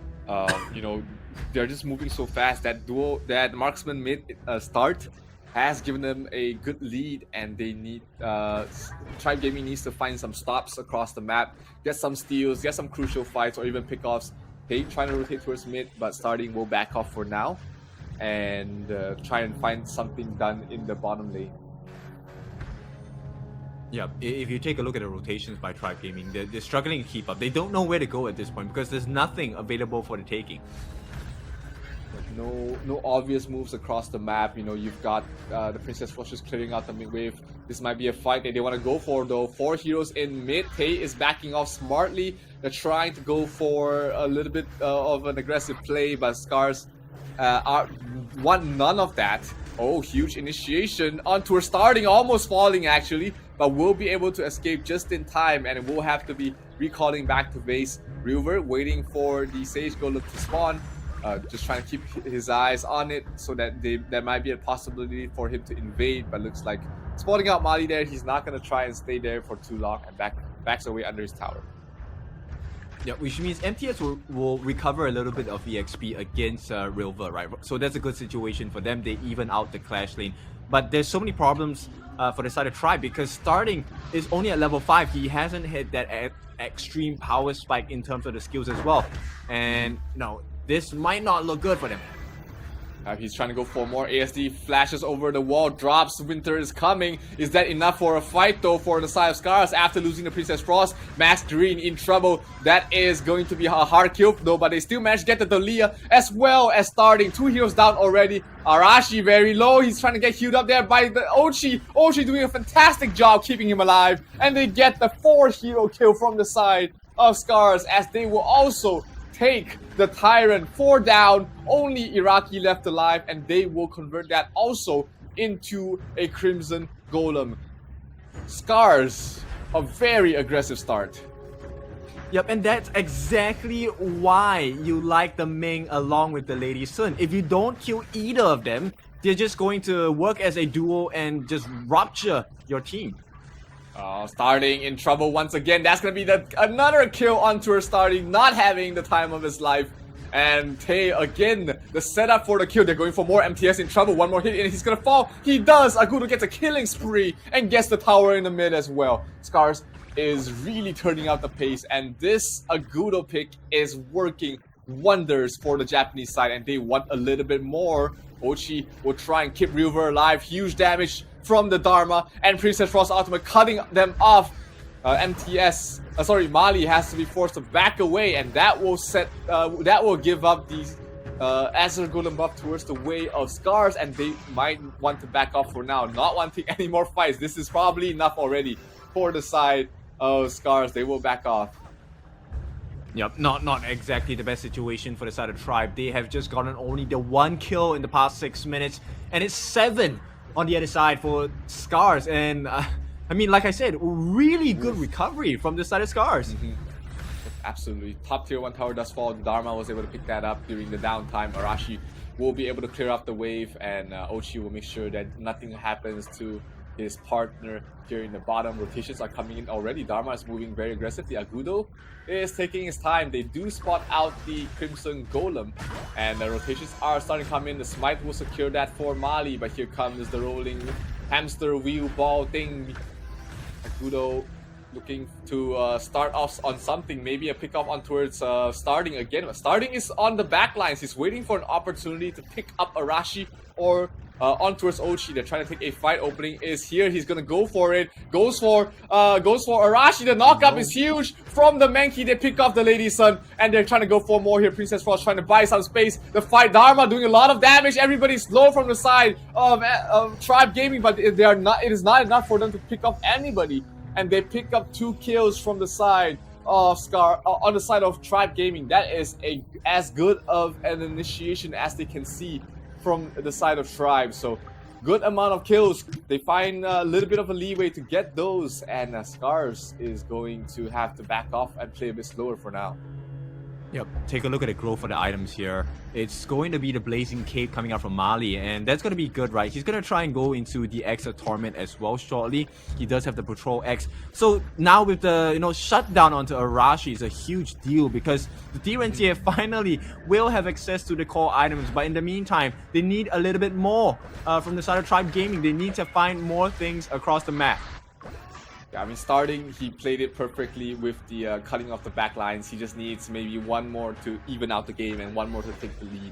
But hey, a start is as good as any, and Tribe is not giving up yet. They are still trying to find those openings, and if the opportunity does show for the side of Tribe, they definitely need to take it. Yep, gonna threaten the Crimson Golem for sure. Gonna force out the Smite. And look at the poke that SCARZ are giving. Yeah, the Lady Sun so much damage. Tay towards the back line trying to find an opening, but the Dalia will keep the D-Ranger up alive. A lot of damage done to Tay. He has to pop his ultimate and use it to heal up ever so slightly. He is still trying to take a fight. Oh, Tay might be some trouble. He's trying to get healed up there. And the sustain coming from Ming coming into play. There's so much damage already dealt towards the back line. Max Green will fall. That is going to be the Lady Sun getting a double kill, I believe, on towards both the Dalia as well as the D-Ranger. So 2 of your very important heroes are down, and SCARZ able to strike back this bottom tier 3 tower with this bottom tier 3 tower under siege as well. Princess Frost drops the ultimate. This tower should be going down. The Lady Sun is online. Oh, but starting, trying to find an opening. Tay is still alive, and this tier 3 will fall. Oh, River, aggressive play towards the back line. Gets the kill onto her starting. And is this a bit too greedy? Are they trying to end this right now? No, they should back off and regen for the next objective. Tyrant is going to turn into the shadow form. So this is the perfect time to back off and fight for the next objective with a lead. What? It's only 9.5 minutes? Okay, hang on. Rilva being chased down. Now the knockback towards ASD, but he drops Winters coming to buy some space, and that's the perfect positioning for them to back off. Stop fighting, SCARZ. You have the lead. You are waiting for the Tyrant. Go back and heal and take the next fight.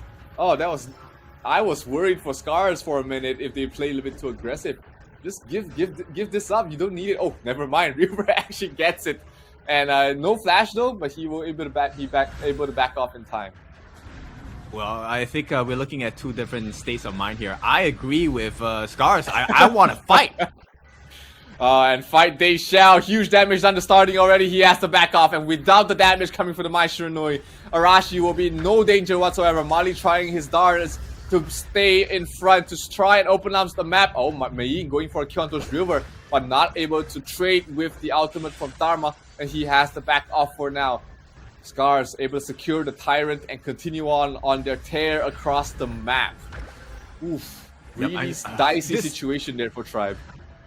Yeah, this is tough, right? Because Rilva is such a problem for the side of Tribe Gaming. They can't handle him. Absolutely. Every single time they see him, Rilva asks them to pray. And he's like, oh, you don't want to pray? I'll beat that enlightenment into you. Absolutely. He is definitely he is just a deity of war right now, looking for a fight constantly, always wanting to go that extra bit of distance, you know.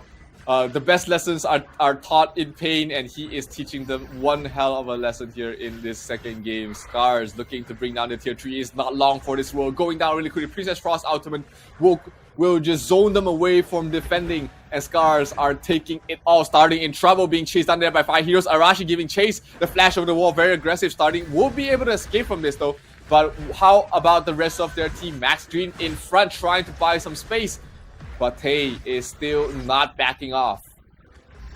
Yeah, this is really hard to see for the side of Tribe Gaming. They will try. Gorge mobilization going to be used here. It's just a defensive measure because it's going to be tier 3 taken. It's a Baron base. Yep, and starting did fall to Dharma. Silver was able to catch him up. I mean, SCARZ playing so well. Menki trying his best. Starts the fight, but the damage way too much from the Lady Sun. They bring down the Menki. They will bring down the Max. They will bring down Max Tree. They'll bring down Zoro. And they will bring down the Crystal. SCARZ out of nowhere take the sweep. And they find themselves firmly seated third in the group. And they might be the what-ifs of this entire qualifiers. What is the SCARZ? Where did they come from? And what could they have achieved if they had a better start during the first day? Yeah, I mean, what a performance, right? I like this coming out from the Japanese boys. Like, they have literally scarred Tribe Gaming. This was a very hard experience to swallow, right? Tribe Gaming, let's be honest, with the performance they put up yesterday, I had them with a 2-1 today against SCARZ, but SCARZ said no. They came back with a bang. They said no. Surprise! It's not even a sucker punch. It's a straight up uppercut to the jaw here. Straight up knockout here for Tribe Gaming. Had no way to fight against SCARZ. Their mid game was just beautiful. And the MVP is coming up. I think it's going to be the Agudo. Yes, it is. Tay, beautiful game for him. MVP on the Agudo, 5-0-8, and he was phenomenal in this game. I mean, wow, making up for that Musashi in the first game. Very, very different understanding, right? Like Tay. I mean, we have seen so many Agudos in the past few days, but none of them have really made sense. And now Tay finally shows up why Agudo is so dangerous to play against. The Giant's Grip with the Boost of Tranquility, with the Nettle Gauntlet, as well as the Frostscar Embrace, right? So getting the magic damage, the frost damage down along with the Blood Rage and building towards the Dark Knight Breastplate, which will definitely go into the Long Night Guardian here. And it was all complemented by ASD. He didn't even build Mask of Agony yet. Didn't need it, you know. Tay and ASD, the 2-1-2 punch in terms of crowd control. And between both of them, they dealt pretty much half of their entire team's damage. I mean, we talked about them needing initiation, needing a little bit more CC, and Agudo was just the perfect pick for SCARZ here. Yeah, really complemented their playing style, right? Because they like to dive, but they needed a protective measure, defensive measure against counter engage. And Tay was perfect for it because the Wild Growth would have locked them in place, making it easy for ASD to land down the Shattered Ice, land down the Frigid Prison, and even the Winter is here. So, and that also complements Rilva because Rilva loves to beat his prayers into people. The Enlightenment, the Truth Contrast, it was just too much for Tribe Gaming to handle. Absolutely too much. I mean, the mid game was just too clean there from SCARZ. Never really took a bad fight from that point on. And ASD here, even if they managed to pick her off early in the fight, the ultimate was dropped and they were able to split up the fight, really pick off the members one by one. And here, the Ming and Arashi duo, they were chased, they almost died, but the heals constantly kept coming and coming. They were not able to bring her down.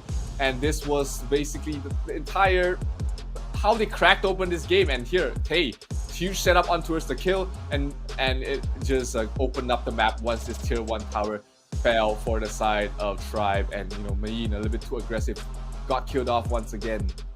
Oh, yeah, it's difficult. Yeah, it's difficult, right? Because actually, Tribe Gaming, they were doing exactly what they needed to do, which was to go on to the backlines. And even when they got their hands on the backline, they were just too far behind because nobody stopped the growth of Tay. And Tay is Agudo. One of his strengths is the ability to steal camps with the mountain encounter, right? And the more camps he takes, the stronger he becomes. And when you don't deal with him early game, you see what happens? Unkillable machine is what Tay became towards the late game stage. And sure, we did see Tribe really mount out a valiant defense, but ultimately it was just not enough. They were way too far behind at this point. I mean, 10,000 net worth lead, Lady Sun fully online, impossible to deal with, and ultimately a very impressive last 2 series from SCARZ. I mean, their draft improved tremendously.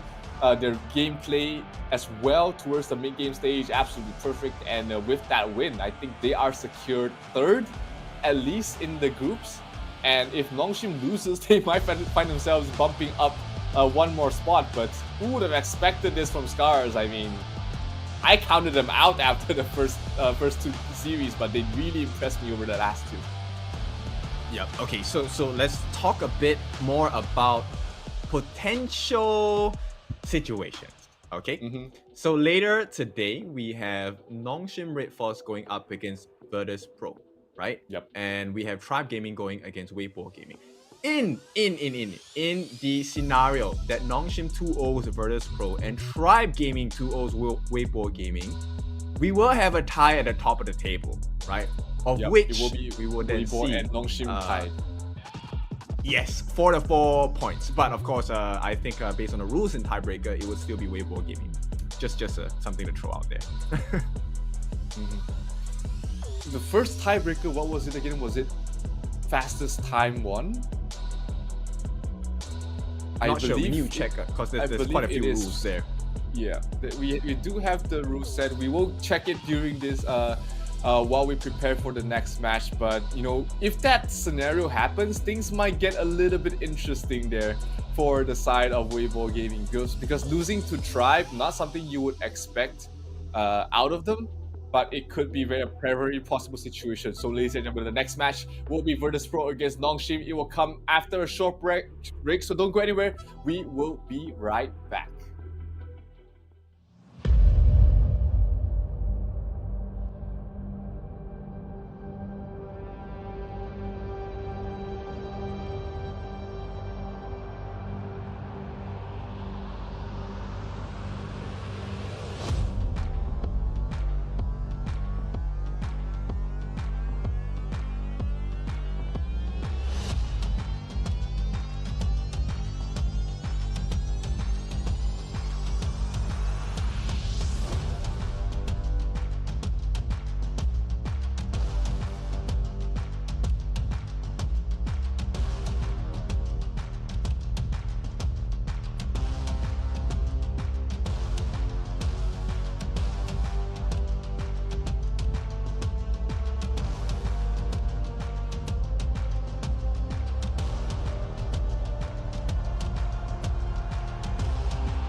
Welcome back. It is time for the second half of the Esports World Cup last chance qualifier for all these 5 teams. Of course, we already have a winner that is looking pretty locked in, and that's going to be in the form of WaveWar Gaming. And the other teams looking to make a change, first and foremost, NONGSHIN Red Force. This time they're going to be pit up against Virtus Pro.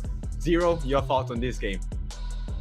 I mean, the only chance, I think it's mathematically impossible right now, even for NONGSHIN, even if they take this 2-0 win to be able to overtake WaveWar Gaming, just because the tiebreaker scenario number 1 is going to be a head-to-head. So it is going to be tough, but NONGSHIN is not one to give up. We've seen them absolutely dominating their opponents throughout the first day, and I don't think it's going to change here. I mean, NONGSHIN looked like one of the best teams to play even in their first match, and Virtus Pro, they've crumbled against SCARZ, they've crumbled against the likes of Tribe Gaming as well, and I think this match is not going to be easy for Virtus Pro. They need to really play, show the improvement that they did, what SCARZ showed in the past 2 days to really make it a fight against NONGSHIN.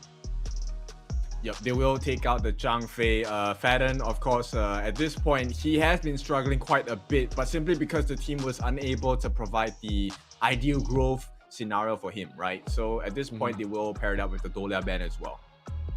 Yep, another nearly all support bans in the first phase. The Mai banned out there from NONGSHIN. We did see Vex not really play a lot of the Mai. He was more on the Lady Zen. We did see him one game on the mid lane Heino as well, but they will pick up the Arlie for the side of Virtus Pro, and NONGSHIN will pick up the Sun Bin as the first pick, along with the Dun jungle. Okay, so Dun jungle, we expect quite a bit of tankiness coming in. They will pair it up with the Lady Sun. So pretty even, right? The Arlie against Lady Sun matchup, it really is who gets the earlier farm. That's about it. And then it really comes down to individual skill levels already. Like we've seen it go both ways. We've seen the Arlie really chasing down the Lady Sun, or even the Lady Sun just getting out of hand in the mid-game stages of the game. So in that specific matchup, like you said, it can go either way. It's a very skill-based matchup. But what do you think about this Sun Bin early pick the moment they saw the Arlie? It was like premeditated. It feels premeditated that they went for this the moment they see the Arlie. It messes up the lineup, right? So not only does it mess up the Arlie, lift step and maybe the maple dance and stuff like that, it also spoils the game for the lane. So Neron might not have a good time. If Faye actually gets the perfect time lapse, it really could spell the death of Neron. Yeah, absolutely. I mean, the silence, like we talked about him, the time flux is very crucial in opening, in catching these mobility-based heroes off, because with the silence, then suddenly they have nowhere to run. So it's all down to Faye on this Sun Bin. He had a couple of great games on other support heroes, so it's going to be interesting to see how he does with this Sun Bin.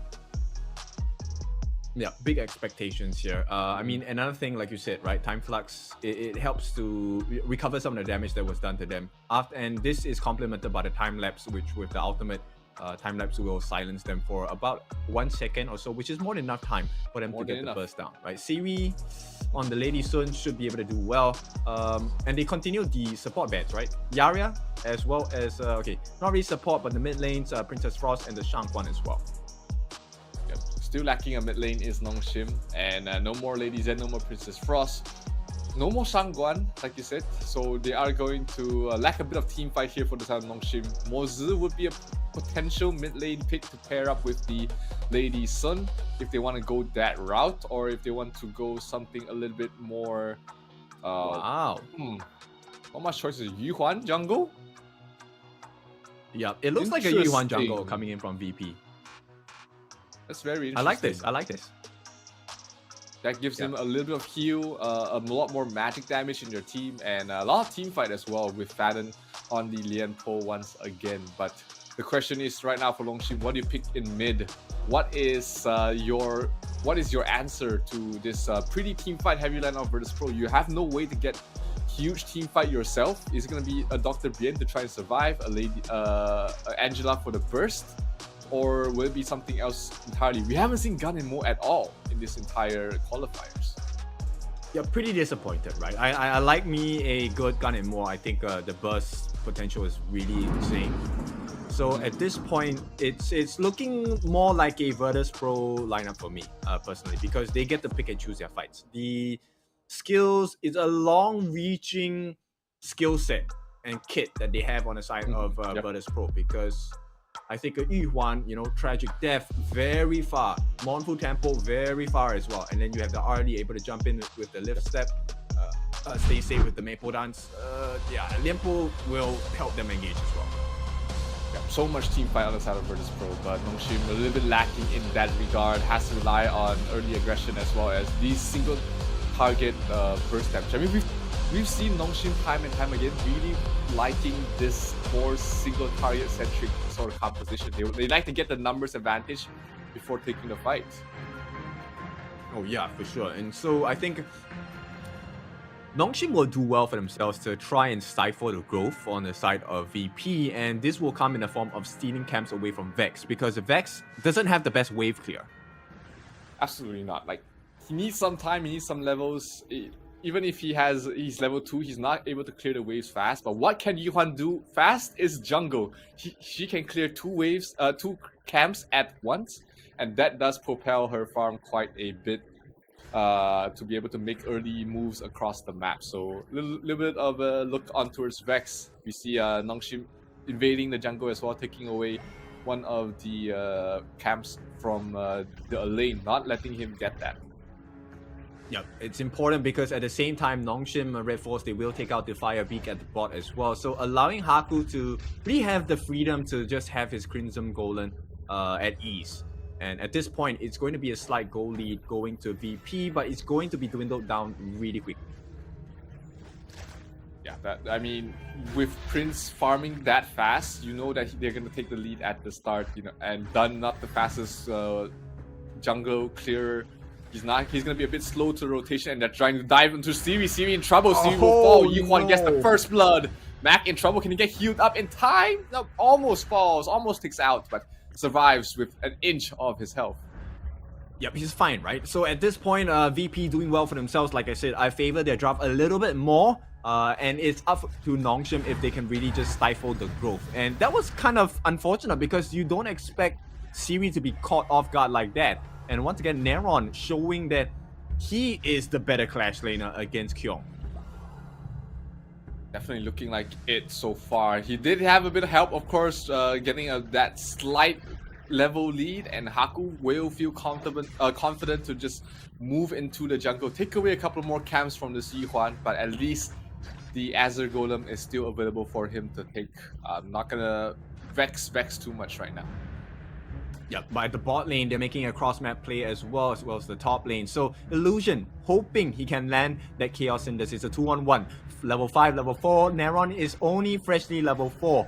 Can he get out of this scot-free? He will do so, but in the meantime, bot lane, not looking too savory for the side of Virtus Pro. Yeah, Prince is trying to get something done, trying to set up a fight, but it's tough against the Sunbin, as well as the Lady Sun, who does have superior range, is always going to be playing in a rather safe spot. So unless they're fighting around an objective, they can always just back off under the tower and feel safe enough to be able to just survive at the moment. Yep, so in less than a minute, we will see the first neutral objective being taken. Vex, you're going to take a look at the River Sprite. Same thing. Little things matter, right? It will help with the farm, help with the levels as well. And Azure Golem will not be disturbed by VP. Just a very passive early game so far from both ends. If not for the rotation by us, talking about passive, they're going for a fight.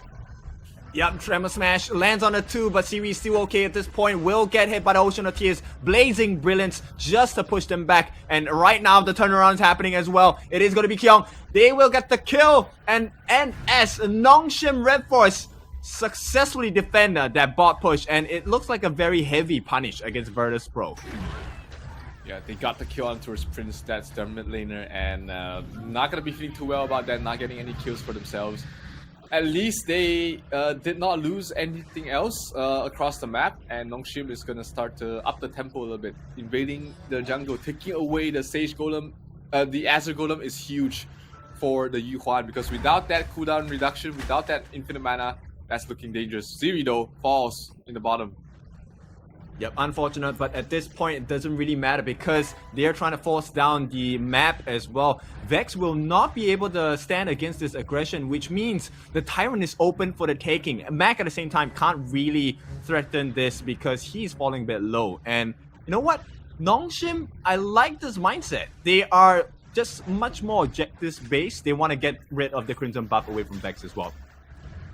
Just taking everything. Mac too low though, he has to back off. Vex cannot stand in the front lines. He has no buff whatsoever. Terrible start for the Yuhuan in this game, and it's going to be a tough recovery for the Yuhuan. Yep, they are playing the pace of what NONGSHIN dictates at this point, and that's really unfortunate. So VP, I like the draft, but they're just being out macro. Look at the map. It is going to be red in a moment. Oh, a nice catch there. Will force the flash and the lift step as well. No flash, but lift step just to get out. And Fadden will not be able to defend his farm lane, which means once again neutral objectives open. Haku 1-on-2 right under the turret as well. Gonna use the Gale's Benediction to recover the health and the shield. And the Tyrant is looking mighty juicy at this point because, right, same time, Neron will be caught in no man's land on the top, blocked away, and Haku looking for the kill. It will go into Faye. It doesn't matter. They get it all together. Huge lead right now for the side of NONGSHIN. Really just embodying this jungle invade. Oh, did he get the one? No, Prince will not be able to steal it away. What I say steal is actually their own camp, but Haku is able to secure that. Prince not able to defend this tier 1 tower. Haku is just standing there making sure that, hey, this tower will get uncontested. Prince maybe try and drop a couple of skills to stall it out, but damage way too much. Illusion able to get the last hit. Yep, checkmate at every step. They will try and burst him down, but Haku is so tanky at this point with the Gale's Benediction, and the time lapse going to be dropped down as well, pushing them away. This could be the fight they're looking for. Blazing Brilliance just to deter them, slow them down a little bit, and it's all about the big objective here. Vex feeling like they need to contest for this, but NONGSHIN, they understand what's at stake. It's all about the map. Yeah, they back off immediately once they see themselves not having a great fight. And once they see members up on top, then they take the fight. This is a very smart move there from the side of NONGSHIN. Really just out-moving the side of Virtus.pro across the map. They are getting everything they want without committing too much. Angela bursts down Fadden, and that's another kill going towards the way of NONGSHIN. And not only a kill, it's a killing spree, which means Illusion has been getting so many kills in and under his belt at this point. Reminder, this guy is 16. Yeah, he is an absolute beast at that age, and he's reaching, what's that? That is, he's gonna be doing so much damage. Angela is one of those heroes you don't want to give a good start to because he can kill anyone and anything at a very safe range. And and Prince. Yep, just forcing it away, right? Haku just playing footsies with them at this point, or playing the distance game, and Vex has to try and go in on this. They will drop down the Destructive Deluge. There's so much damage coming down, but the silence as well. They will not be able to get the kill onto Vex just yet, but they're looking for the opening. This is not looking good. Tremor Smash onto 2, but Phaeton, he's falling low as well. It's going to be the kill coming in. Blazing Brilliance as well. Nothing they can do on the side of Virtus.pro because it's all about NONGSHIN at this point. Tier 2 going to be secured as they burn the life away from Virtus.pro. And they are looking like they want to go for more. Tier 2 mid will fall as well. This Tier 3 in trouble. I mean, the damage from the Blazing Brilliance burns down the lane, and Vex will try his best to defend. Not looking good though for VP. Oh, that's a wasted Destructive Deluge, and this is going to be an opening for the mid tier 3 as well. Haku gonna land a little bit of damage onto himself, but once again the stun comes in. Vex, we have not seen the unending sorrow just yet on screen, so no visual side, but on the backlines you can be sure Vex is crying. Absolutely crying. No jungle camps, can't get out, can't heal, can't sustain, can't survive, can't kill anybody, can't win this game, it seems like, for the side of Virtus.pro. Really tough mid game right now. NONGSHIN looks like they can just take anything they want right now, Kin. Yep. I mean, okay, Zero, at this point, they have such a huge lead, right? And what is the play here for NONGSHIN? What should they do to really just try and end this game? Well, the Tyrant's coming up in in 1 minute. That's going to be the Shadow Tyrant, and that should allow them to push up to the high ground. But they definitely should not let up the pace. I mean, they are doing exactly that, just constantly aggressing. We might have a fight here in the jungle. Yep, Haku, he's just going to be poking down. He doesn't care about getting the kill unless it's a guaranteed one. And we go Wind Slash. Just so many knockups. Unruly Blade drop down again. Phaeton, he will not make it. Haku brings the force down. The oppression starts once again. NONGSHIN Red Force threatening this tier 3. There's nothing else VP can do about it at this point. Prince has to run on the backlines. Look at the stuns coming in as well. Haku with the Guild's Benediction, they're working on that mid tier 3. Yes, they will try and turn this around, but it's not gonna work out for them. A killing spree for the Lady Sun, and this might be the end of the game because all 5 is an ace. NONGSHIN Red Force, they come back in style into the second day of the Esports World Cup Last Chance qualifiers. And we spent so much time analyzing, what do they need to win this game? And they said, all right, let's just kill everybody and end it right there. Who needs the Tyrant? Who needs the Overlord? Absolutely not NONGSHIN Red Force. They had enough firepower under their belt at that point. I mean, before the fight, they were 7,000 ahead, and they felt like, hey, that's all we needed to take the win. And 10 minutes of a fight for the side of NONGSHIN, Virtus.pro not able to achieve anything at all. It's just NONGSHIN really just controlling their entire jungle. Yep, I really like the draft once again coming in from VP. But let's take a look at the MVP first. Who is this person in? It is going to be Illusion, our 16-year-old 6-0-3, dealing a total of 68,000 damage. I mean, Zero, your thoughts on this boy? Child prodigy was a term that we were using around in the first day, and he's definitely showing that he's deserving of that title. He's 16, hasn't had too much experience, compared to a lot of the older players, but mechanically, I mean, wow, Angela, 6-0-3, no deaths at all, is a very impressive performance from him. Yep, and one of the impressive things is they didn't build the Scepter of Reverberation or the Mask of Agony onto Illusion. It was Savant Wrath. Majority of the damage came from that as well as the book, right? And Siri just left untouched. Master Sword, Eternity Blade, Axe of Torment, had the Pierce, had the increase of damage, and a Fate was so survivable this entire game. Absolutely, just so hard for the side of Virtus.pro to really bring anyone down. You can see the damage dealt there. 58,000 only on the Lady Zen, but really just no way to burst down anybody. The Arlie was in not in a fighting shape, and Neron just had a terrible start to the game and couldn't really come back from that. Yeah, Fadden, of course, tanking as much as he could. 57.6 thousand gold damage taken throughout the entire match, and it's a little bit unfortunate, right? Because Fadden, he needed the farm, he needed to be on equal levels instead to tank for the team.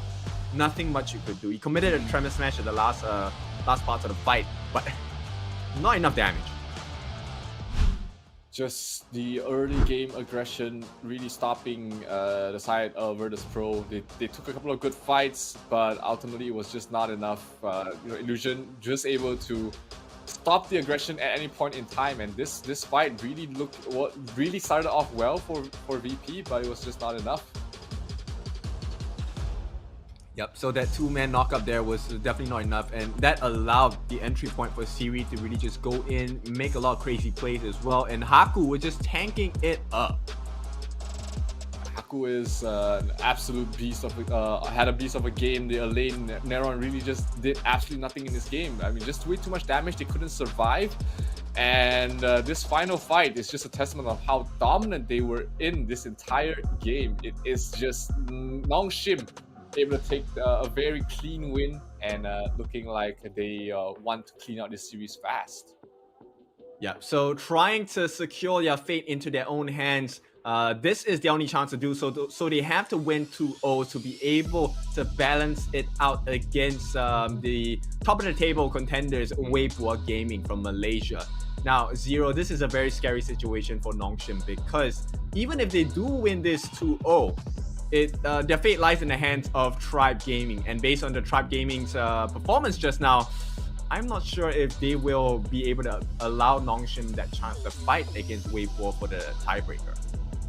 Yeah, not in the best of forms, I would say, for the side of Tribe to be able to really threaten the standings as it goes. But hey, you can only try and set yourself up for the best situation possible, and you can only hope for the best because it is out of your hands. You lost your only chance to really make a difference when you lost, at least for NONGSHIN sides, when they lost against Weibo.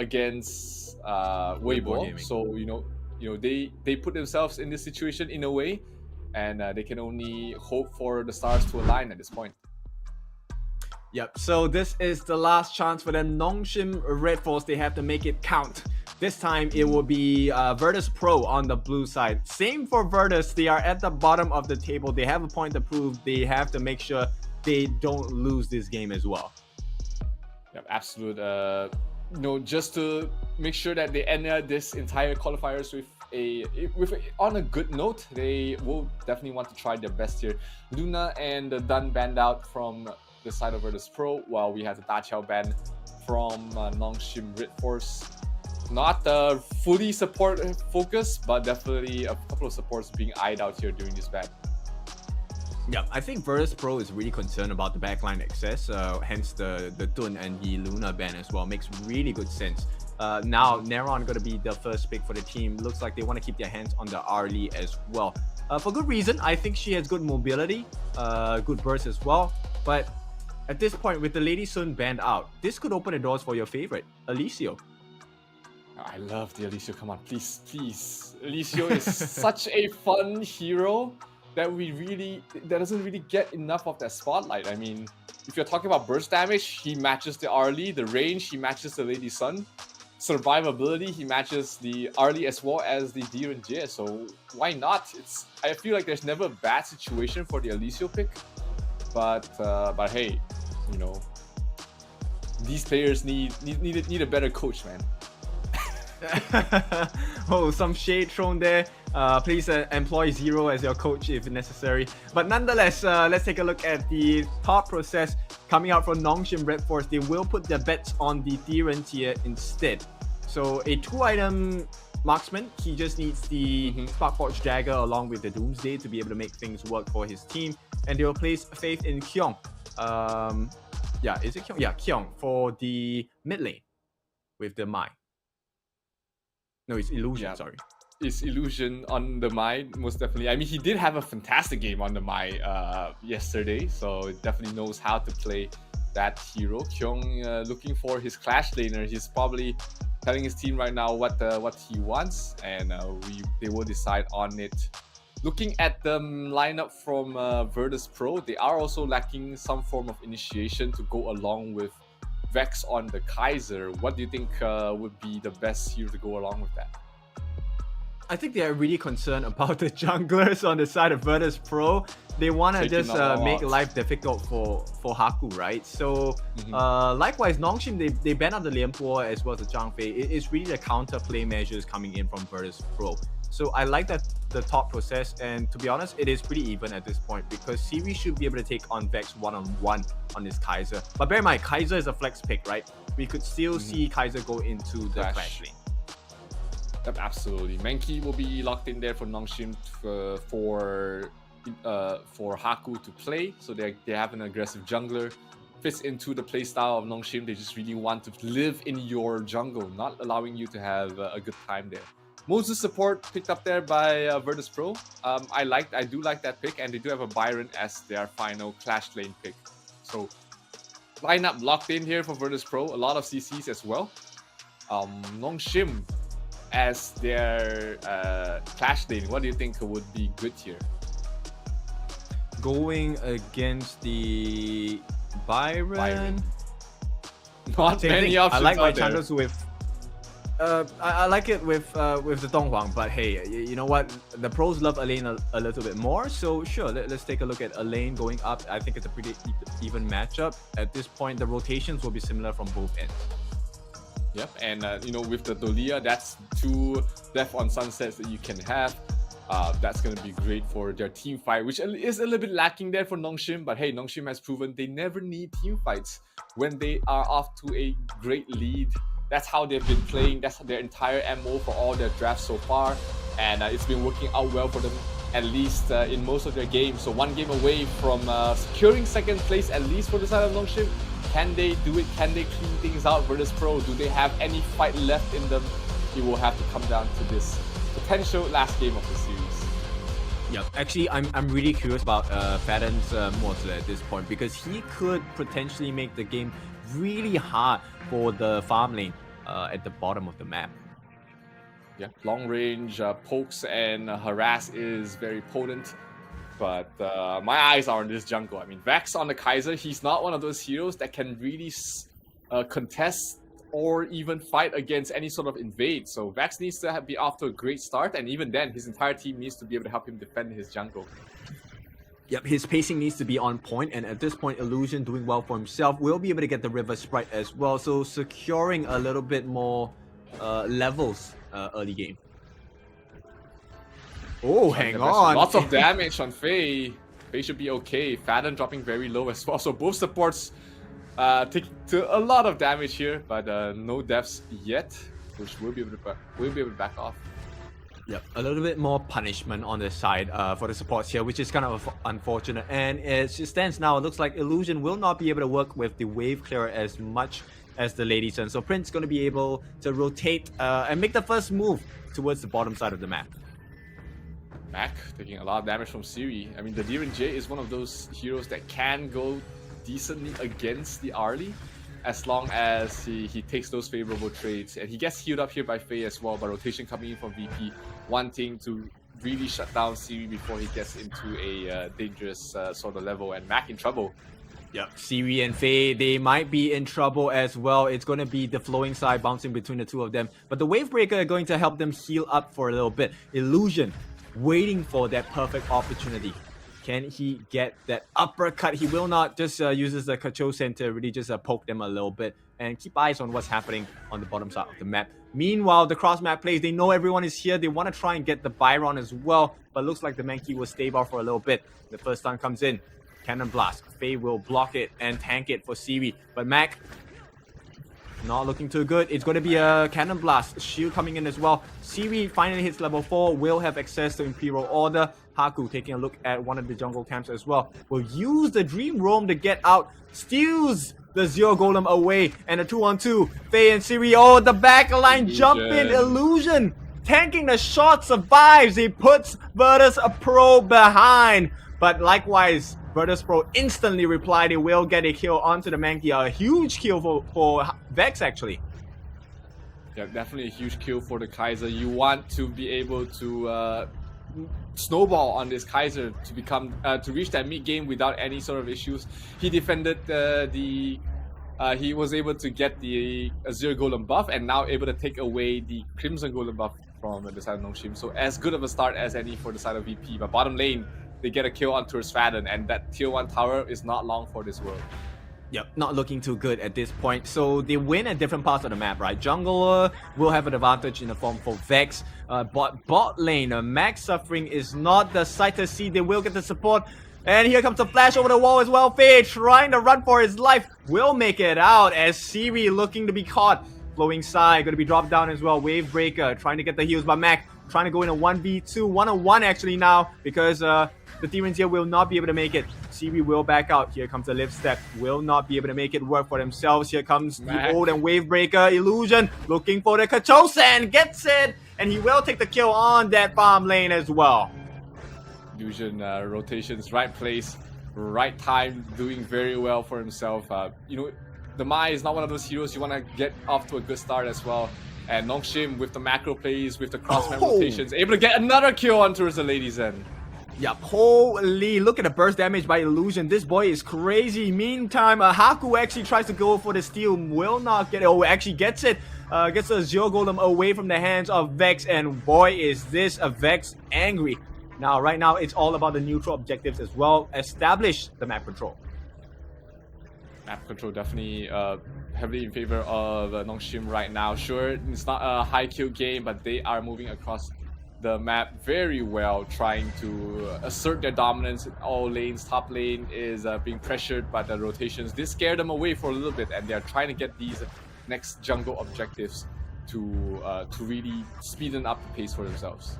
Yep, and you can see the lane swap already, right? The lane already moving down towards the farm lane, and meanwhile the Demon Tier Siri as well as Faye gonna 2-on-1 double team that tower on the top as well. Gonna be joined out by Illusion as well. Catches out Faden. Can they get the kill though? They just won the turret. I don't think they want to push for too much more. But here comes the real Jin coming in from Illusion just to make sure that Faden is not in great fighting shape as well.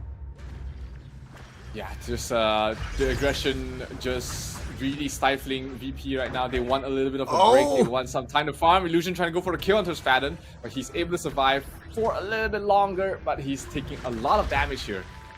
Okay, they might be able to get the kill here if they can get a couple more hits onto Faye. Not gonna happen. At this point, Illusion is just playing his own game. They will clear the mid wave. Access into the mid T1 as well. Faden trying to support his jungler here. Vex gonna be caught out. Here comes the heals, but it might not be enough. Faye! Oh, is that a mistake? He jumps in. Invincible Warrior for Faye, and Faye makes it out. Oh no, it's a huge mistake. The killing spree onto the Mai, and that's gonna be Illusion taking the win for the side of NONGSHIN Red Force. Caught in no man's land. The pincer coming in as well. Siri looking for the opening. Illusion jumping on the backlines. Death at Sunset gonna be laid down. Cleong just pushing them away from the mid T1. Once again, the refresh comes in. Will be making it out safely. And it's just oppression coming in from the side of NONGSHIN Red Force. All in oppression. They tried to go for the mid, couldn't get it. So hey, let's go back to up top. The tower will go down. And NONGSHIN really taking things in towards their hands, own hands in this second game. Really not letting go of the W key. Just all in terms of the aggression here. Yeah, they have the division locked in, right? They know what they want. They know how to get it as well. And right now, it's just Virtus Pro. They're unable to really play at the pacing that NONGSHIN has set for this game. Yeah, it is just, when you're not used to playing at this speed, it can be a little stifling. You know, you're constantly trying to figure out what do you want to do next, and your opponent's already doing their thing there, so it becomes really tough. Tyrant goes down. Virtus Pro could not do anything to contest. They can only hold on to hope that NONGSHIN makes an over-aggressive play and punish them from that point. Yeah, which is really difficult, right? Because at this point, Illusion is the only one making these pokes, and for good reason, right? He is so mobile. So Illusion will be in charge of just laying down the pokes. Look at that, 1/5 of his health. They do try and catch up, but the Dream Roam gonna escape from all of the aggression laid down by VP. Once again, T2 at the bot gonna be threatened. No creep wave though, so they're gonna have to wait for the next one to come in. All 5 heroes, actually all 10 heroes are here trying to find an opening. Siri taking a lot of damage, but Haku is there to back him up. Death by Sunset on towards the bottom side. Refresh already. He's going for the kill. This is a bit too aggressive. Gets locked down under the tower, but Kyung able to back away from all of that. Yep, in the meantime, Illusion gonna be taken out as well. Vex spots an open Faye. He wants to go for him, but Kyung gonna jump in as well. No more Death at Sunset. Here comes the backup as well. The stun comes in. It's gonna be a good one for the side of VP. Some life. Finally, the stun comes in as well. Haku trying to make it out. Will he be able to do so? The shields come in as well. Faye using the O to push him back. The heals coming in, and he will make it out. Haku! The shield's absolutely insane, and you know that was a punish regardless. Getting 2 kills on the side of Virtus Pro, that does slow down the game a little bit in their favor, and they might be able to recover the net worth lead slightly, and that might have been a mistake from NONGSHIN, an overcalculation at least, it seems. Yeah, the lifesteal coming in though from the Illusion Mai. At the same time, quite a bit of tank, Sparkforge Jagger, and double Blazing Cape coming in. One for Menki, one for the lane as well. Yep, item progression is really rolling here for the side of NONGSHIN, but Virtus Pro is reaching their critical mass very soon as well. Mac is starting to hurt. Needs a little bit more items, but he's in a good spot here. Yep. Prince, hopefully he doesn't walk there at this time. Faden will be caught off guard. Here comes the ultimate as well. One more Kachosen. Not gonna hit the mark here, but they're looking for more. At this point, Haku opening up the map. Siri getting a couple of nice free hits. Wow, Illusion throws out so many dirty and painful fans across the board. They will secure the tier 2. Mac. I thought that was half of his health gone with a Chosen, but manages to use his Maple Dance just in time to block that. Oh, Vex taking a lot of damage from the DNJ. Able to survive just for the moment. Bottom lane, Death by Sunset will be used. They will back off for now. The knockback, second Death by Sunset. Can it bring down somebody, anybody? Oh, this is a bit too deep there for Haku. He's in trouble. The heals, the shields keeps him alive for the moment, but he needs to run. Yep, Invincible Warrior gonna be dropped down as well. Haku is dead. There's no more tank. They need to get out, and they need to get out now. Siri will not be able to make it. This is the turnaround that they have been looking for from the side of Virtus Pro. They're looking for more at this point. But Vex, I don't think he wants to go for the kills. He wants to go for the Tyrant. It's all about the important objectives here. Tyrant will go down Illusion. Rethinks his greedy. options It's and might greedy. go for the fight. Yep, it's think inside the box. He will get the kill, but they will not be able to stop this Tyrant take. At the same time, Mac is just going crazy. He will use the lift step to step away. And at the meantime, NONGSHIN Red Force, they lose so much in the past for 1.5 minutes. They have to watch out for more. Yeah, that got me on the edge of my seat there. Illusion really knowing his limits, almost getting the second Q on towards Mac as well, but Mac was clever enough to back off at that point. So all things considered, VP managing to stabilize the game a little bit, and this was the opening that VP was definitely looking for. One mistake, one overaggression from NONGSHIN, and they might find themselves back in the game. Yep, you know what? I would have played so differently from Illusion, which is why I'm not a professional player. I would have gone and tried and steal the Tyrant.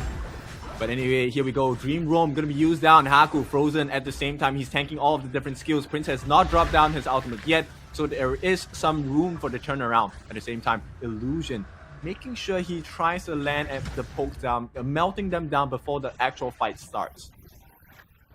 The actual fight about to start here. Yeah, he is not going to be able to push in. They're actually providing a distraction play here. And Menki now securing the Overlord. They will look for the return play. The re-engage here comes in. Death at Sunset catches up 3. And where's the damage coming in? He needs to get out. He needs to get out now. Second Death at Sunset. Can he get the damage in? Siri, where is he? He is on the back lines as well. Now Haku joining in the front lines. Illusion gets a knockup. They kill off 3 right now. NONGSHIN Red Force looking so strong. Illusion, the savior of NONGSHIN. That was a huge team fight off the bat of the Death by Sunset, and then the follow-up by him. Absolutely perfect. They might be able to end this game right here and then. Prince in some trouble under the tower. He needs to back off. Yep, Mac is trying his best, but the stuns come in. The damage from Siri is pretty painful as well. They will be able to push them back for a little bit, but this is just a short reset because the Wave Breaker is going to be laid down. There's some heals coming in for the side of NONGSHIN Red Force. The top T3 now being threatened because Haku, he will push them away, and I think it should be done deal. They will get out. They should back off right now. They should back off right now, NONGSHIN. You've done all you needed, and that is all you needed to get there. 2 tier 3s down.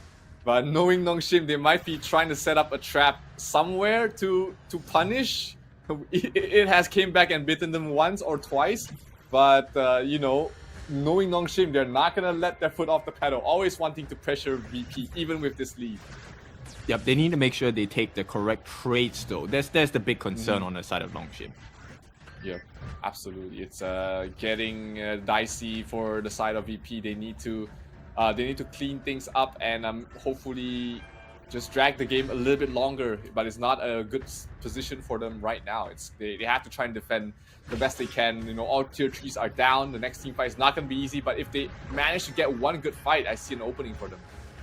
Yeah, and it's a bit scary, right? Because Siri now has Sun Chaser, which increases his attack range as well. Mac laying quite a bit of hurt onto Haku, but he's still at half health. Look at how tanky this little beast is, and at this point, Faye using the ult to try and push them away. Vex, Invincible Warrior dropped as well. They're trying to go on Siri. They see their target, but there's too much damage coming in from the side of NONGSHIN Red Force. They will try. The backlines are destroyed, decimated on the side of Virtus Pro. They are hanging on, and that's all they can do at this point because NONGSHIN Red Force, they still have 4 members, and Siri is still alive. Yeah, Siri, all the damage they need to finish this game off right now. Creeps are arriving. Are they gonna focus on it? They're gonna kill onto a Spadon. Yep, they will jump in, get the kill as well. This is just Mac and Neron. They have the tank, they have the damage, but can they survive? There's 4 members here, 4v2. It is 2 of them against the world. It might not be enough, but Mac free hitting on the backlines. They will be able to clear them off, but Neron does not share the same fate. He will be taken down. 4-on-1 Mac pushes them away, but he will be taken down. Death Sunset jumped in. The base is gone. Crystal destroyed, and they secure the 2-0 NONGSHIN Red Force. What a game! Yeah, that will lock them in as at least second in the group. A little bit of a sad, result for them towards the end. They tried so hard, but still NONGSHIN Red Force showing why they need to be a team to be reckoned with in the honor of King Scene, because they play so aggressive so fast, and a lot of teams really stumble against this style. And ultimately, it was just a good result overall for the team, and I hope to see them more in the future. But on the other hand, Virtus Pro definitely gave it their all towards the end. Unfortunately, it was just not enough, and they will finish, what is that, the bottom seed? Yep, I think it's the bottom seed, but nonetheless, let's take a look at the other side of the game. The MVP here, Siri, doing so much damage. 4-1 and 5, 109.4 thousand damage. Zero, your thoughts on this player? My goodness. I mean, he definitely had a good game. Wasn't the easiest game. The lanes was he had a bad start but he did manage to recover very well. So he was he provided most of the damage to end the game as well. Didn't die in the last fight, or else it could have gone on for a little bit longer, but still really good game for him and the rest of his team as well. I would have thought Illusion would have been the MVP there. Well, I think Siri did a very good job at the last stages of the game here. What an itemization. Sparkforge Jagger with the Doomsday, Deep Frost Siege to amplify the damage. And with the Sun Chaser increasing his range, so he was able to match Mac for a couple of seconds. At the same time with the Cloud Piercer as well. MVP of the game for sure.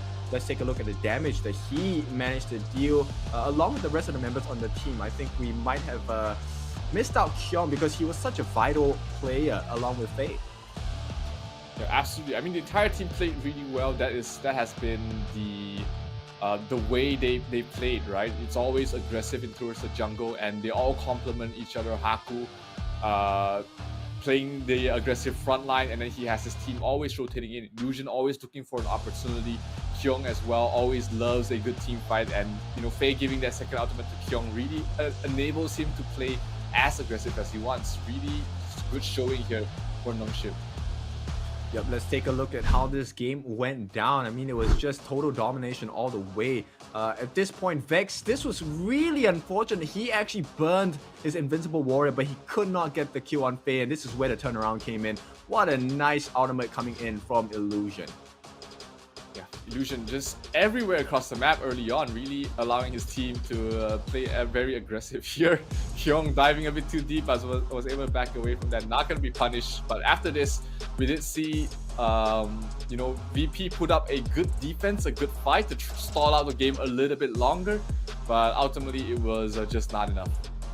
Yeah, this was a potential turnaround, right? But at this point, they couldn't get any more kills, and this play by Illusion, goodness, even with the think inside the box, did not do enough to stop him at this point, and it was just game over from there because they had all the damage to offer, and they had all the positions and movements on the side of NONGSHIN Red Force to make it work for themselves. The Dream Roam really doing so much work for them. I mean, that was this is what separates mortals from gods, and they played really well here. NONGSHIN, especially both CV as well as Illusion. The final killing blow for NONGSHIN, able to finish off the game right here and now, not allowing the game to drag on any longer. And we're gonna take a look at the standings after this game to see how has things finalized here. NONGSHIN will be locking down for a second in the table, while Weibo sitting comfortably on top. Virtus Pro unfortunately only taking 1 map win out of 8 games, and not able to get anything else. Yep, so we have we do see the potential fate of this group at this point. Weibo Gaming, all they have to do is to win 1 more game, and that it will be set in stone in terms of the ticket towards Riyadh later on in this month. Yep, they are one step away. It boils down to their final game. It's not going to be a tough matchup in terms of how we've seen the performance so far. Tribe Gaming will be the final game that they have to play up against. That is also the next game. So Weibo Gaming, one last hurrah, one last good performance for them, and they're basically there. Yep. I mean, of course, Tribe Gaming gonna have more supporters here. Basically, support from NONGSHIN Red Sports, right? They want them to take the win as well. Yeah, it's been a long journey for all these teams. 2 days of grueling fights, and it will end in the next match, which is going to be Tribe against Weibo. Will we have a interesting series, or will it just be the Weibo Gaming Show? Ladies and gentlemen, don't go anywhere. We will find out the conclusion of the Last Chance qualifiers in a bit. So see you guys after this break.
Welcome back. It is the Esports World Cup last chance qualifier. This is your favorite kind of tofu, Kindofu. With me today is Zero as well. Now we are in at the last stages of today. Potentially.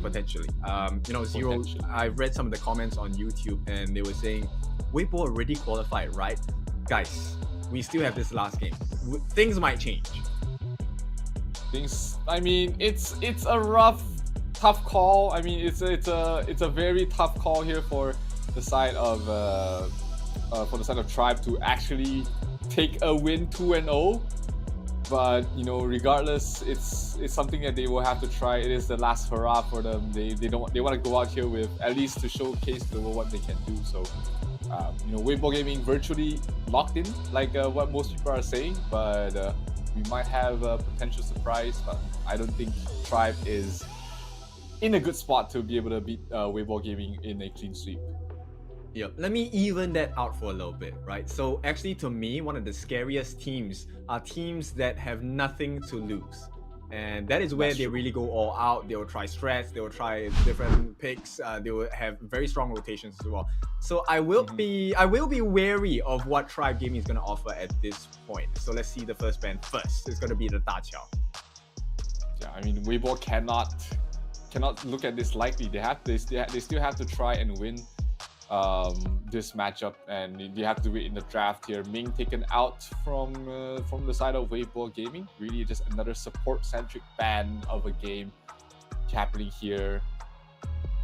Maybe we can see a Zhang Fei ban. The team seems to really dislike banning the Zhang Fei for some reason. Oh, there we go. Thank you so much. Okay. Thank you so much, Tribe. Validated. Oh, they heard you. Finally, someone takes it out, but that leaves, Kongling having the Luna potentially for them to pick up. That is, that's a very scary hero in a very scary player's hands, and we might be able to see it here as they do pick up the Dolia though for the side of Tribe. Yeah, so MTS trying to lock in the Dolia at this point. I like this. I mean, the Celestial Melody is going to be a good one, and now Guiyu. Same, I'm gonna change my pronunciation. Guiyu, expensive fish. He's gonna pick up the Arlie, and Kongling gonna secure the Mai for the team. So Guhai gonna have a good time with this Mai, and JD I think could be absolutely mint with this Arlie. Yeah, definitely. It's very something they're not too foreign with those two heroes, and allows them to play aggressive as well. Tribe has that in their hands. I mean, Lady Zen, we've been talking about how she is such an oppressive mid laner that you really have to think about what you are going to do against it. But Weibo, are they gonna lock in their supports here? Not many good supports left in the pool. They're gonna go for the Luna. They're gonna go for the Luna here, kid. Is this over? No, we go next? Yeah, I was about to ask the same thing. Is this game over? We have the Kongling Luna. We have seen how potent, how dangerous, how slippery. I mean, there's so many words I can put, but it's just a danger. Big red flag is a danger. Waving the red flag right now. You know that you're in for a treat when you see a Kongling Luna. He showcased that in the first game of this tournament that they played in, and after that, I think he was banned every single game or something like that, or something crazy like that. That is crazy. Nobody wants to deal with this Luna. And Tribe Gaming take it upon themselves to say, you know what, we do it for the views. Let's just fight against the Luna. Maybe we win, maybe we don't, but it will be a good show. Wow, good show for us, for sure. A good show for Kongling. I'm not sure about the likelihoods of Tribe Gaming having a good time against his Luna though, but we'll wait and see. Maybe they have some sort of strategy, and that's why they're letting it through. Yeah, that's right. They will ban out the TNT and Lady Sun. It's all the focus about Zoro at this point, and we will have the final bans coming in the Lianpo and along with the Mozi as well. So there's not a lot of CC left, if you ask me. Yes, in the support role, really not much left in terms of the crowd control. Ming is open, but it's not really a partner you want to play with the Arlie. He's just too mobile that you can't really constantly have your skills up on her. So maybe, that's tough. Not many good supports left that plays well with the Arlie. Maybe a Dong Huang can come into play here, depending on what sort of marksman that Zoro goes for. Okay, if it's a Hoi, then you don't need a Dong Huang. Then you maybe go for something like a Liu Chan to be able to play aggressive. Really? They want to go with the whole E. It's a Against risk, man. Luna. Yeah, it's a risk, man. I mean, I love me a good Hoi. I play Hoi quite a lot as well, and I have experience playing against Lunas, but I'll be honest, the experience hasn't been great. Not a good matchup at any sense of the imagination. You definitely do not want to face up against someone so easily, be able to get to your back lines, and with the Mai as well. I mean, you're going to be really squishy against these heroes. Yeah, and it's complemented by the fact that there is a potential of a tie-in here. If No really goes for this, I call it here, right? I don't see how the game is going to go well for Tribe Gaming at this point. Oh no. Yes. Rough. Yeah. Tie-in or No is gonna give them a little bit of sustain. Not the best pairing of the supports I guess they were really looking for the side of Weibo. But you know, it's the best they can get. Support pool is really shallow at this point, so they'll pick up what they have. Yep, it's a straight counter pick, right? Even if, let's say, we swap out the Dolia for, or maybe the Ma Yin for a Dong Huang, the tie-in does wonders against Dong Huang's That's kit. true. So That is true. it's a bit unfortunate, but we'll see, right? You do what you can with the cards you're dealt with. So Tribe Gaming gonna do their best against Away Poor Gaming, who are looking to secure that ticket. They need it stamped to Riyadh. Yeah, they're not gonna give up yet. Both teams, you know, Weibo Gaming definitely comfortable right now. They just need a single win. They don't even need to win this series, but a single win should secure them their spot already. But hey, it's not over till the fat lady saying Tribe Gaming might have some surprises in store for us. Let's see if they're able to do anything in game number 1 of this best of 3 series. Yep, the Euro actually doing so much work against the two members here. MTS might be first blood. Oh no, he's still going in. The Flash gonna be committed as well. Mali go looking for that Gale's benediction. Will be able to push them away. That was a bit spicy for the side of Tribe Gaming. You have a lot of aggression early on. The tie-in, you don't usually expect her to play that as an aggressive support, but it definitely allowed Guiyu to survive through.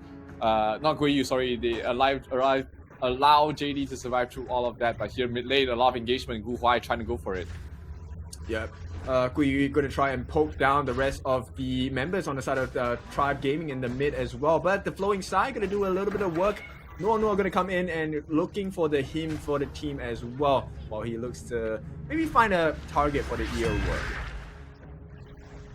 Nothing achieved so far, at least on both sides. Net worth lead being taken slightly there from the side of Weibo, but they're still waiting for the next round of fights to happen. Kongling playing very aggressively. Mali only level 3 at the moment, and the Luna is already ready to fight. Yep, really, Zoro, you should get out. I mean, they're trying. Kongling is making the wonders again against Max Green. He's gonna jump in with the Crescent Slice, with the Searing Stab as well. With the New Moon, the Pacifist proc, and Zoro will be taken down. This is Way Poor Gaming taking the lead once again.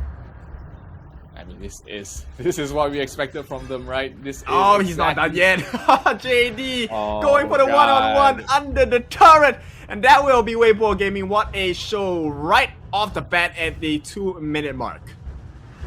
Yeah, they are really just taking matters in towards their own hands, really just asserting their dominance across the map. 3-0 right now with a 2,000 net worth lead in 2 minutes. Yikes. Yep, I mean, I have to have my hands on my chair now because there's nowhere else to put them at this point. It is a really rough situation here for the side of the Tribe. Not really able to achieve anything. Zoro dies again in the bottom lane. Killing spree for JD. You really want to give Arlie a good start? Oh Yep. no. It's hard. It's hard to watch at this point. It's just it's not a matter of whether Weibo Gaming can win. It's when they will win. But of course, if they can last until the super late game, maybe for the side of Tribe Gaming, maybe we'll see a shift in momentum. But as of now, it is just JD hunting down Zoro.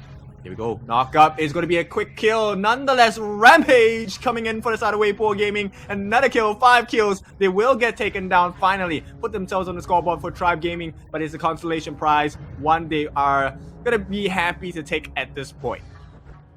Yeah, and look at Zoro. He has nowhere to go, nowhere to run. He's forced to help and rotate towards the Sage, the Crimson Golem to secure that for Mali. But Mali's already not off to a great start. At least they got a kill on towards Kongling, which will salvage his game a little bit. But JD is the main problem right now. He had an uncontested start, uncontested game so far. And they need to... Oh, JD, what was that? A little bit aggressive. But he should be A-okay here. Yep, actually he's just styling on them at this point. It's a 1-on-3, right? Yes, granted Nono is around as well, but here we go, Mali getting caught out once again by the New Moon. Crescent Slices along with the Searing Stab, they're looking for more. Gu Huai is gonna get the kill, and they will get the Tyrant as well, and this is all pressure, oppression coming in. Kongling looking for the kill. Will not hit the mark with the ulti from the Zoro Hoi, and with this, it's going to be a secondary kill. 7-1, Weibo Gaming. Stop it, you're killing them too much. They're already dead at this point. Double kill for Kongling. I mean, that dive behind the tower, they knew the limits, absolute limits. Meanwhile, mid lane, Arlie gets a kill on towards the Lady Zen as well. He didn't need any help at all. And they're going to be able to bring down the mid tier 1 tower and the bottom tier 1 tower. Top lane is Gui Yu trying to man fight versus to the Mayin and the Dun trying to do with the Gui Yu. Nice flash over the wall, but better follow. And Mayin does able to set up the kill. He goes down though for Gui Yu. Right. Mali, I mean, there's a decent recovery, but they need a little more. In fact, they need much more. It's a 5,000 gold lead. Yeah, this goal lead is nothing to be trifled with. 5,000 goal lead in 5 minutes is a mountain. Let's put it that way. It is very difficult, and the bottom tier 2 does fall as well. Weibo Gaming really can just get anything they want at this point. Yep, at this point, it's 9-2 in the 5.5 minute mark as they traverse the map as a unit, right? So this is a very scary approach into the game for the side of Weibo Gaming. Nothing less than we expect. Nono looking for the jump in as well. It's a 3-on-1, 4-on-1. They don't even need it. Godlike coming in from the side of the farm lane. 1v3 Kongling. Nobody's able to catch him as well. He jumps into the backlines looking for the kill. Q secure there as Kongling will trade his life for the rest of the team, but nonetheless, JD getting a couple more kills as well. It's all worth it. Absolutely. Like at this point, it's just about just a showcase, just a style play here from the side of Weibo Gaming. They can get kills at a whim, and they have been doing that so far. I mean, that network graph looks rough right now for the side of Weibo. For the side of Tribe. Is there any way they can come back into this game? Well, unless like Weibo Gaming suddenly stops playing the game, yes, there is a chance. But at this point, look at the level advantage, man. They're all double digits already, with the exception of like Wu Huai and Nono. At the same time, Max Green is level 7, guys. Level 7. Not under the Leah. The Leah really needs mainly just the levels, doesn't really need the items, because the heals do scale pretty well through the late game, and of course the ultimate. But Max Green, terrible game for him so far, and right now Tribe is just forced inside their base, nowhere to run, and they need to try and mount a defense somehow. Maybe if they are able to defend the base 3 times in a row, then they have a chance, but it's still looking like a rough fight for them. Yep, there's 1/5 of his health on the side of Zoro whenever Gu Huai lands a Chose, and the jump in comes in as well. They want to deal the killing blow. They want it now. Kongling on the backlines jumping in. There's too much damage as they're looking for more MTS. Maybe he can change this fight, but the tier 3 is going to be taken down in a moment. And it's all about this team. Weibo Gaming crushed them. They crushed the competition. They crushed the Crystal as well. They take game 1 convincingly. Weibo Gaming, welcome to Riyadh. classic Weibo Gaming fashion, and with this win they secure their spot. They just need visas and flight tickets right now, but they look tournament ready. This is a massive, absolute performance coming from the side of Weibo Gaming in the last chance qualifiers. And Kin, this has been their standard throughout the entire qualifier, just absolutely dominating their opponents.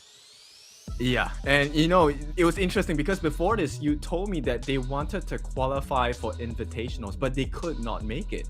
So, I mean, this is, they're taking to the skies. Welcome to Riyadh, man. I mean, the tickets secured, your seatbelts are ready, seats will be chosen, I guess. Let's take a look at the MVP for the first game. Is it going to be Kong Ling? Yes, it is. You give this man the Luna, he will take the game for you. 5-2 and 8, 58,000 damage, and really just setting his team up for victory. Never afraid to die, always deep in.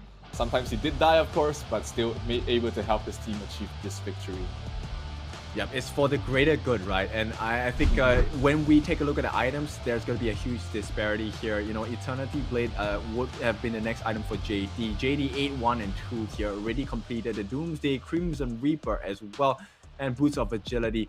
Meanwhile, Noah actually going for more aggressive items magically, right? Besides the Crimson Shadow built into the Redemption.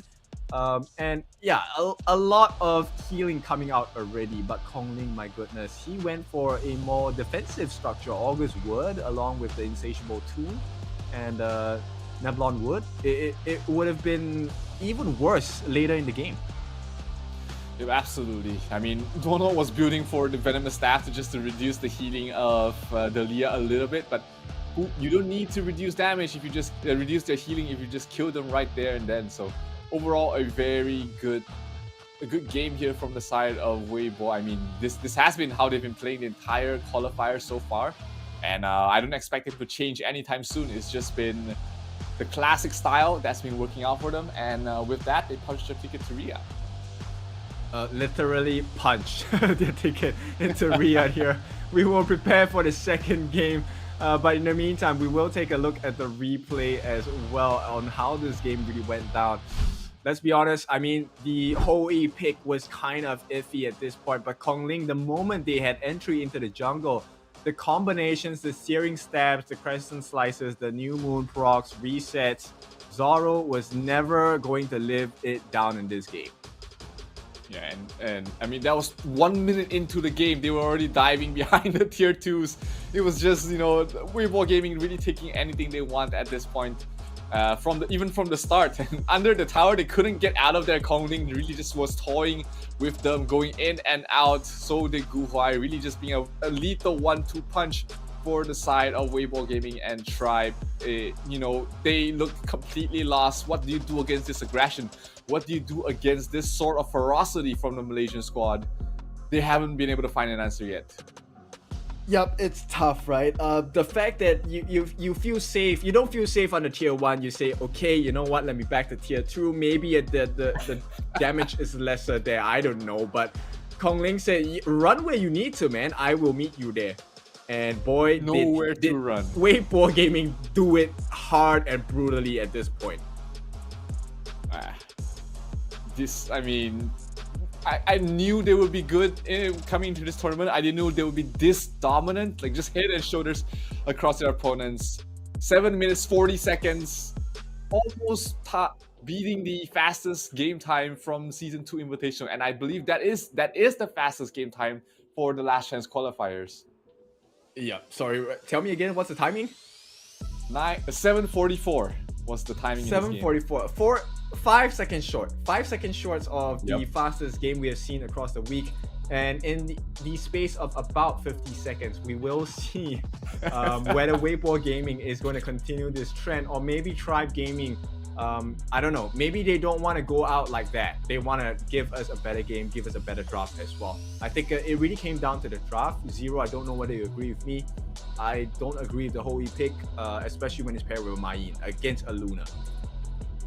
Oh, absolutely. I mean, the Hoi was just... I thought the game was over when they locked him down. You pick it into a Luna as well as a Mai. That is asking for trouble right there. So, you know, Tribe hasn't been one of those teams that whose draft really makes sense. I guess after the Arlie was picked, what do you have in as an option? Maybe a Consort Yu, a Diren Jie, but not many too good of a marksman out there that was available for you.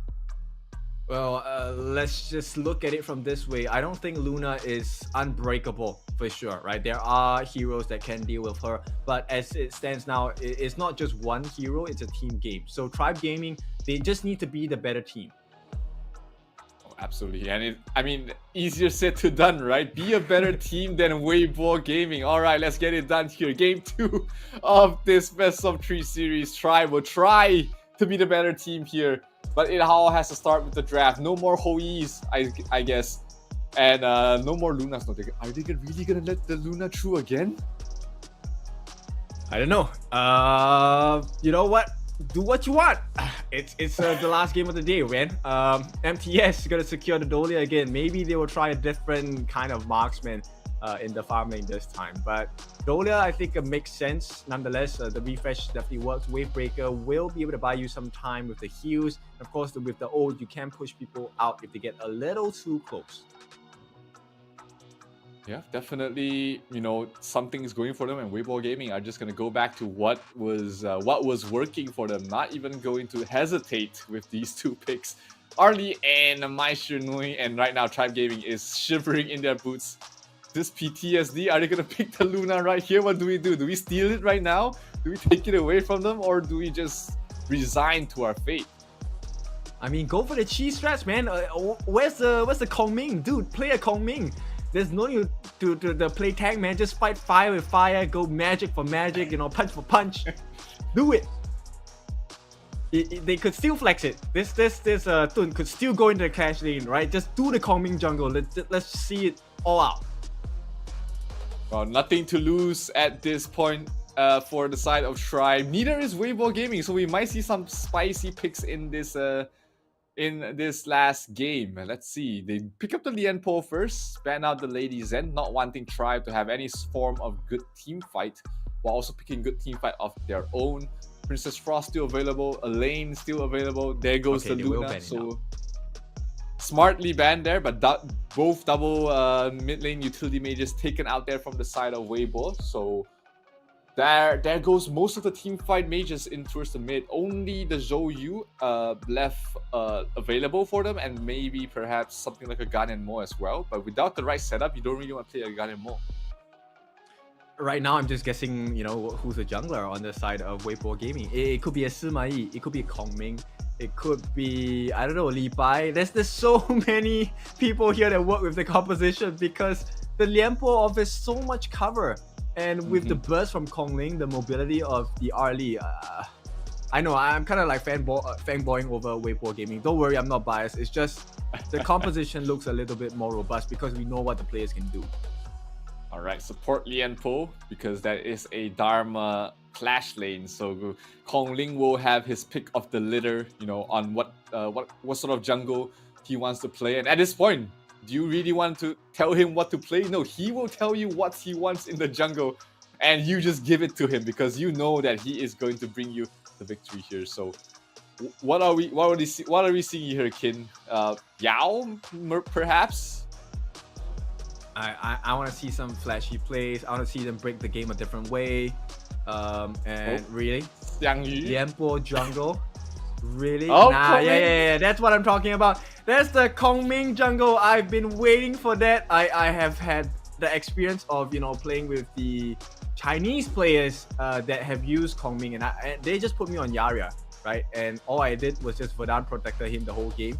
In the space of like, I think 11 minutes, he dealt a total of 350,000 damage. 350 guys in 11 minutes. Jesus. That is how insane the game was. So big expectations of this Kongming pick. And I mean, in the hands of Kongling, you know that he will be having a good game on the Kongming. Even they're probably brothers at this point, just with the name. It's very similar names, but hey, Weibo Gaming already secured that spot. Nothing to lose here. Just gonna have a little bit of fun. And we know, you and I know, Kin, that the moment these guys start running over the game, they are going to not put their foot off of the neck. I mean, at this point, Weibo Gaming is just doing themselves a favor. Rather, doing Tribe Gaming a favor, right? Teaching them the kind of rotations that really matter. How to increase the pace of the game. You know, sometimes a loss is not a loss if you know why you lost. Okay, I'm trying to go with that logic, but you know, you have to learn from your losses, or else a loss is still a loss for anyone who loses there. I mean, Weibo Gaming hasn't had much to learn throughout this entire qualifier. They have been the teachers so far. Tribe has had mixed results, but you know, one last hurrah for them. One final game, perhaps, in this last chance qualifiers. Let's see how they do against the winners. Yep.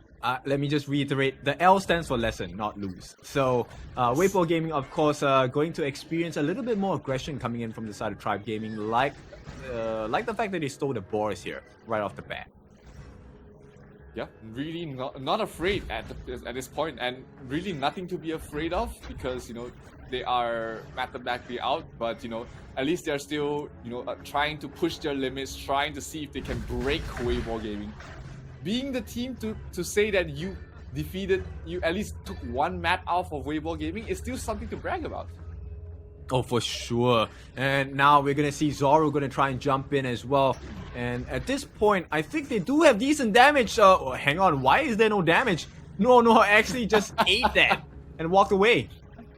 I mean, starting is only level 3. You're not expecting a huge amount of burst without, you know, the Staff of Reprobation. Oh, what a knockup as well! Onto 2, and Weibo Gaming, they turn it around. It is going to be the first blood, and it's not going to be just one death here on the side. It's just going to be chaos, and Weibo Gaming opened the game with the first blood now, leading by about 500 gold. Definitely in a good start here for the side of Weibo. Very aggressive moves, and MTS in some trouble. Good night. Yep, good night indeed, and this is going to be the start of the very hard spiral, because once Kongming gets the farm, it's really just winning strategy. Boom, you're dead. We TP, and then boom, again, winning strategy, reset. Absolutely. I mean, this is just Weibo Gaming in a nutshell. You know, they're playing aggressive. They're always invading the jungle. They're always forcing you to play defensively, and it's hard to play against this without a solid game plan. So far, nobody seems to have been able to crack this plan, but they will try their darnest at least. So bottom lane. Yeah, it's not gonna be pretty for the side of Tribe Gaming. At the same time, right? The Kongming is gonna try in again. Kongling jumps in looking for the Arcane Assault. Gonna get a few hits off from the icicles based on the skin, right? And I'm just waiting, right? I'm waiting for that low health bar, and you know, suddenly Kongling is gonna pop up, throw the winning strategy, and just explode them to death. For those who is unfamiliar with the kit of Kongming, why we use it in low HP is because every time you get a kill with it, the cooldown resets immediately, allowing you to really make some flashy moves and turnarounds with the amount of burst damage that Kongming can really bring to the table. So Kongling will be looking for that, but bottom lane Zoro in trouble. Yeah, he's not gonna have a good time as well. JD gonna try and jump in as well. Will get out with the lift step, and oh, it is not looking good. Once again, Tribe Gaming suffering at the hands of Weibo Gaming as they're looking for more at the top as well. The jump in. Where is Kongling? Here comes a winning strategy. They will get it. The prisms will land down. Once again, he's looking for more. The reset comes in. Okay, the shield blocks it. Kongling will be taken down finally. At the same time, they're going on a 2-on-2. Mali, he's trying his best. Gil's Benediction, he does have the refresh as well, but one more knockup's gonna do it. No, looking for the kill. He will be safe. Mali somehow walks out with a pixel health. I thought he was dead on bottom lane. JD trying to get a solo kill, but he still goes in for him. Yeah, no, wanted to make life hard for Marley here, and it's going to be a killing spree. It's just plays across the map. Weibo Gaming just having fun at this point. Tremor Smash to get out, and he's going to be safe and sound. Oh, Max Green in trouble. Can they get the kill? Kongling is here, but he has no Azure Golem buff. He's not gonna have the cooldown, and the HP is a bit too high for him to be able to burst down with the winning strategy.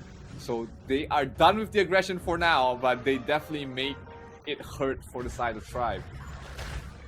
Yep, they made done like done.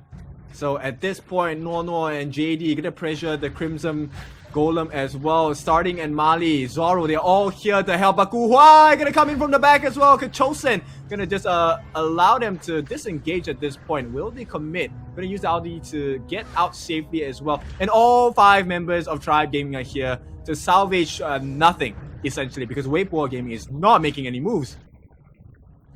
Yeah, these aggressive plays forcing you to react and then nothing happening really takes a lot of your farm away from your heroes. No, barely surviving that. JD might fall.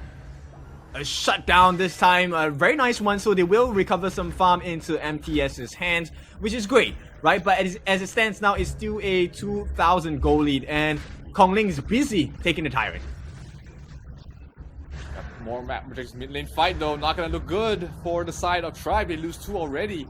And it's gonna go worse as they go turn on a fight here. They'll just disengage, right? There's no point fighting anymore, at least from the side of Weibo Gaming. Right now, any fight is more of a display of ego coming out from Weibo Gaming because they do not need to do so. But Zoro, winning strategy. Okay, not gonna hit the mark from Kongling here. Steals 1 more camp. He's level 10.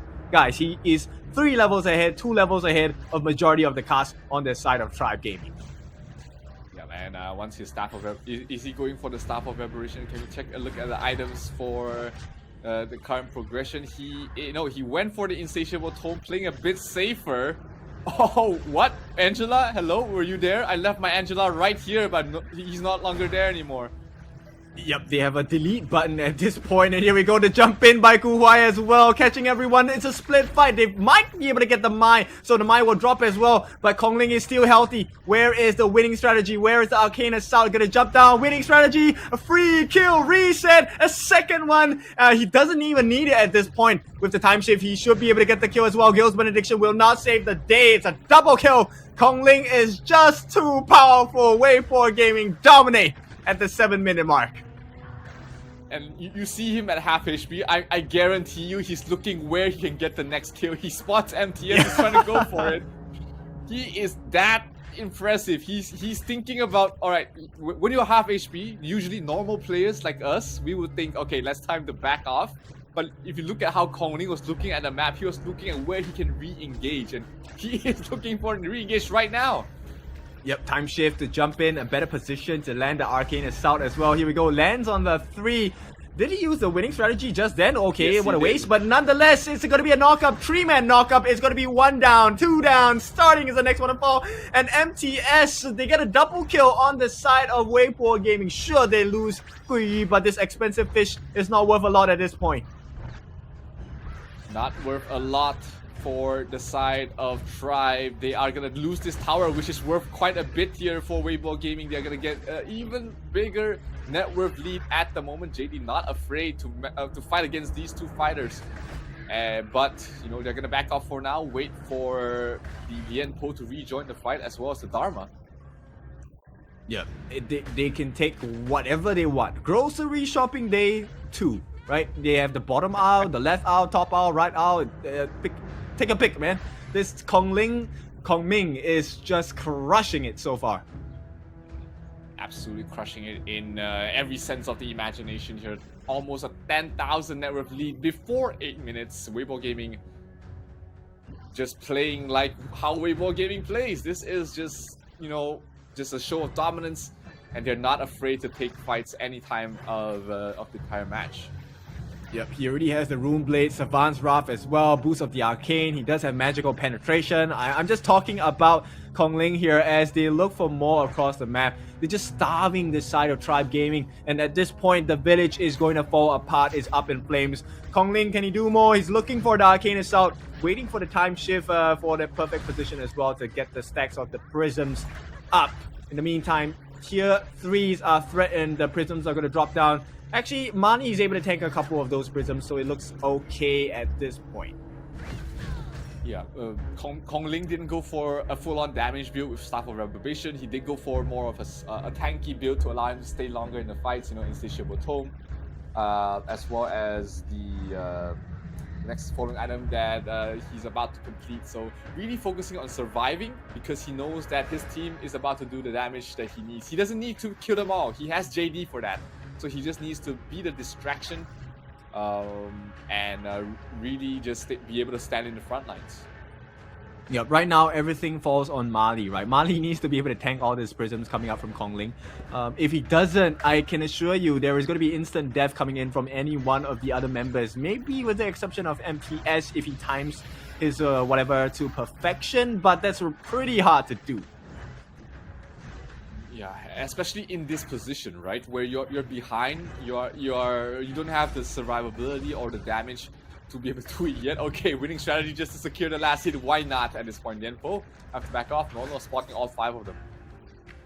Yep, right now it's just we're just looking at Weibo Gaming peeling the layers of an onion, right? It is making Tribe Gaming cry, but it's giving satisfaction for Weibo Gaming at this point as they peel layer by layer on the bottom as well. MTS, he's gonna try and survive. The aggression comes in, the stun comes in, but Nuo is tickled by it. They will take the T3 at the bottom as well. More coming in. Nuo looking for the entry. Gets the burst ram as well. Tremor smash onto everyone. Winning strategy ends the game for the likes of the 4 different members. Max Green is left all alone. What can he do? Absolutely nothing, because Weibo Gaming secure the game, secure their tickets. They are heading to Riyadh, boys and girls. What a perfect ending for a perfect qualifier here for the side of Weibo Gaming. Never dropping a single map, only one game ending above 20 minutes, and just an absolute show of dominance from the Malaysian squad. They will join their fellow countrymen with Team Secret and LGD also qualifying for the EWC, and we will have a very good representation of Malaysia in the EWC. What a dominant performance from this Malaysian team. Yes, it is. Zero, I can see your grin and your smile ear to ear. Very happy as a Malaysian, I'm sure. Gotta claim it. Congrats. Yeah, congrats, right? So we have Weibo Gaming, we have LGD Gaming, we have Team Secret. These are the 3 Malaysian representatives. Of course, Zero here is very happy with it, but more happy is the MVP of this game. Let's take a look at who this is. It is going to be Kongling, 7-1 and 6, really setting up his team for victory with his early rotations. And it doesn't matter what hero you give to Kongling, he's going to play his jungle role to perfection, always setting up the aggression or always looking for kills. And whatever hero you don't want to ban him, really. You just want to let him play whatever he wants, because he's gonna have the same performance regardless. Yep. So yes, we have seen Kongling's itemization, even ending the game with the voice stuff as well. But it also comes down to the fact that Nuo is so tanky as well. He took the Guardian going into the Radiance into Frigid Charge. And my goodness, that was enough to tank, because he never died once. Nuo here 0-0-14. Besides the aggression from Kongling, JD having so much fun. Sun Chaser, Eternity Blade, Crimson Reaper, Doomsday. So he has attack speed, he has critical rate, he has percentage damage, he has range. Doesn't he have range already? He still built the Sun Chaser to increase his range. Goodness, JD. It's the perfect item to close the game, right? When you just need 1 or 2 more hits to finish off a kill, or to try and really be a nuisance. That is that is an item to close out the game early, and it really fit the entire situation of the game. So very well done there by Weibo Gaming. Really a huge team effort across the board. Everybody did their jobs, and they really showed the world how you want to play on your enemy side of the map. Really aggressive, and really just making things difficult for their opponents. Yeah, really impressive showing thus far. We will take you through the highlights or whatever that we have of it at this point, because Weibo Gaming took the game so fast, so hard, so brutally. And Tribe Gaming, I mean, nonetheless, they put up a very strong front, but it's hard to do so when you're playing up against the monsters such as Weibo Gaming. Absolutely. At the Weibo Gaming winning moments, or should I say just the Weibo Gaming highlights in this game. Huge knockout to start off the game. Only 1 kill from this, but the dominance was showcased early on, and from that moment on, Weibo Gaming never put the foot off the pedal. Really just going all in for all these kills, and it was just a dominant display for them. Yeah, normally it would be, hey, Kongling's dominating the map, but for this, it was just entirety of Weibo Gaming just doing whatever they wanted across the map, and there was nothing much they could do to punish them. Yes, there were a couple of kills left and right from the side of Weibo Gaming, but to what avail, right? Because it never changed the state of the game. Yeah, absolutely not. They got kills, but they never got any stops, which was the main issue here. Nobody was really being shut down. There wasn't really any objectives that they were be able to get. If you look at this point, not a single tower has gone their way, and it's just been a really rough situation. Zoro had basically no game against Kongming, and they got kill after kill after kill. And you know, Kongling is just not afraid. Doesn't need his ultimate. Doesn't need a winning strategy, because they are already winning without any sort of trouble whatsoever.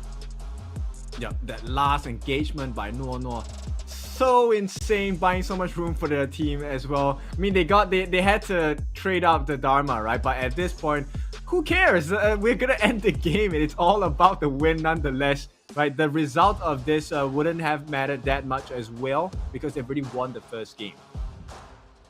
Absolutely. I mean, it's just the perfect icing on the cake, and Weibo Gaming will be getting their wishes done. They will be going to Riyadh as the last chance qualifier champion to be playing against the best in the world. What a performance from Weibo Gaming. Definitely looking like a strong contender to everyone else there.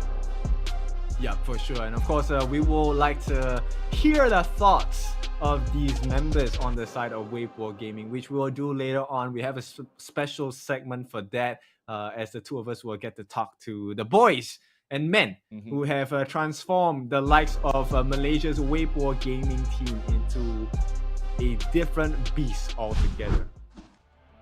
Absolutely. And let's take a look at how the entire table has been finished with sorted out so far. NONGSHIN Red Force, their only loss came from the Weibo Gaming side. They were looking like one of the favorites to make it through as well, but could not take any single map off of Weibo Gaming. SCARZ, after a very bad start, made a very impressive comeback towards the end. And on the bottom side of the table, Tribe and Virtus Pro couldn't really get anything done against the other Asian teams, and still looking like they have some work to do back in the lab.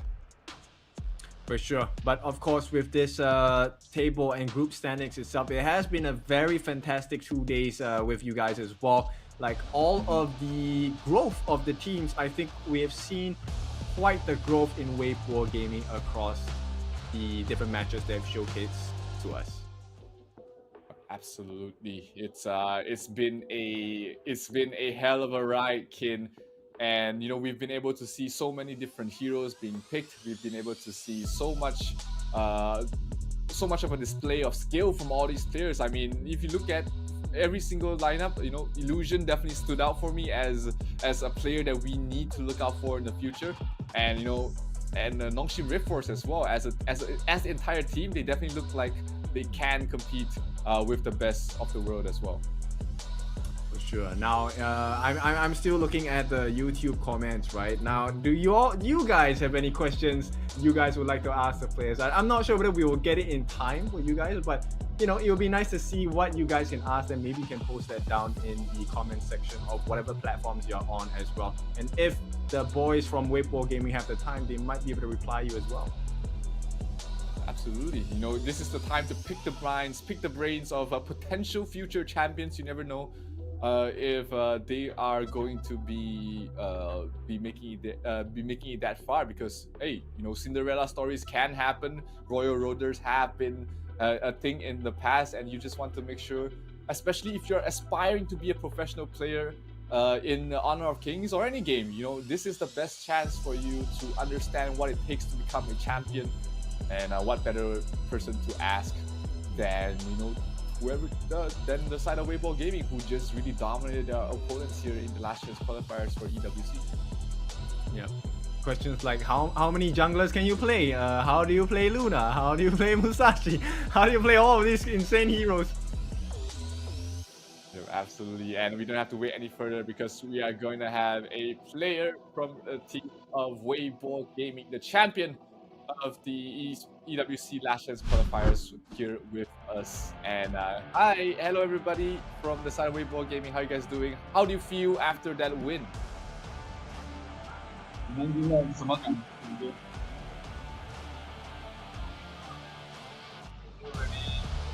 Like sorry, how do you feel after that that final win after securing your spot in EWC? How did that make you guys feel? 就你们刚结束一场赢的，就是输克你们的20分钟。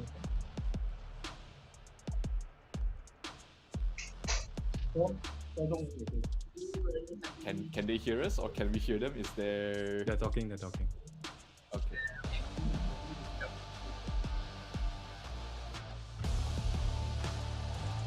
Okay, I think we can ask them the next question as well. I think if you had to rate the difficulty of the teams, who was the team that was the most difficult for you?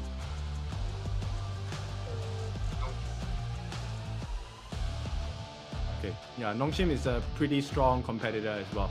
Now, are you guys ready? Any teams you guys expect to want to play against? Who's your dream team to play against in the Esports World Cup? 明白。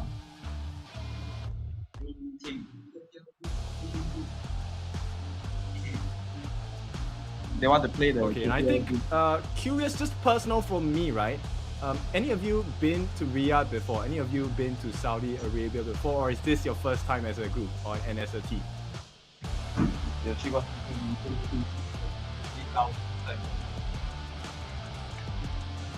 Okay, so super excited to see you guys perform on stage as well. I know there are 3 stages in the Esports World Cup, and we'll be expecting a very good performance from you guys.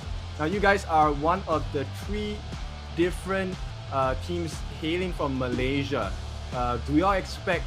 Okay, in these 3 teams, LGD, Secret, and Weibo Gaming, do y'all think you guys are the top? How will you rank your 3 positions?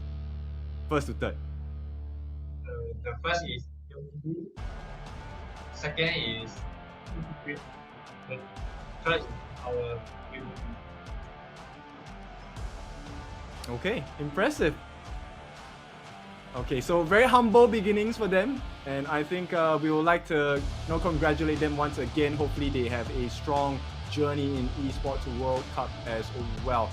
Now, with that being said, Zero, I think you must be very proud as a Malaysian, right? So we'll say goodbyes, and it's time to come back to the end of the day. Yeah.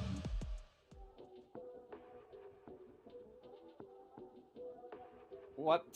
They didn't look too excited, but they probably already celebrated after their win in the first series already, the first game already. So at that point, they were just glad to be able to take some rest because they had a long journey this far, and it's been fruitful for them. They make it to Riyadh. Yeah, it's gonna be a tough one for them because now they step into the ocean. This was the kiddie pool, right? We have the local competitors. It is time to get them to prepare as we end the Esports World Cup Last Chance qualifiers. Thank you for joining us. It has been a blast for this past 2 days. Yep, it has been your favorite kind of tofu, Kindofu, and with me is Zero as well. It's time for us to sign off, and we will see you in the near future.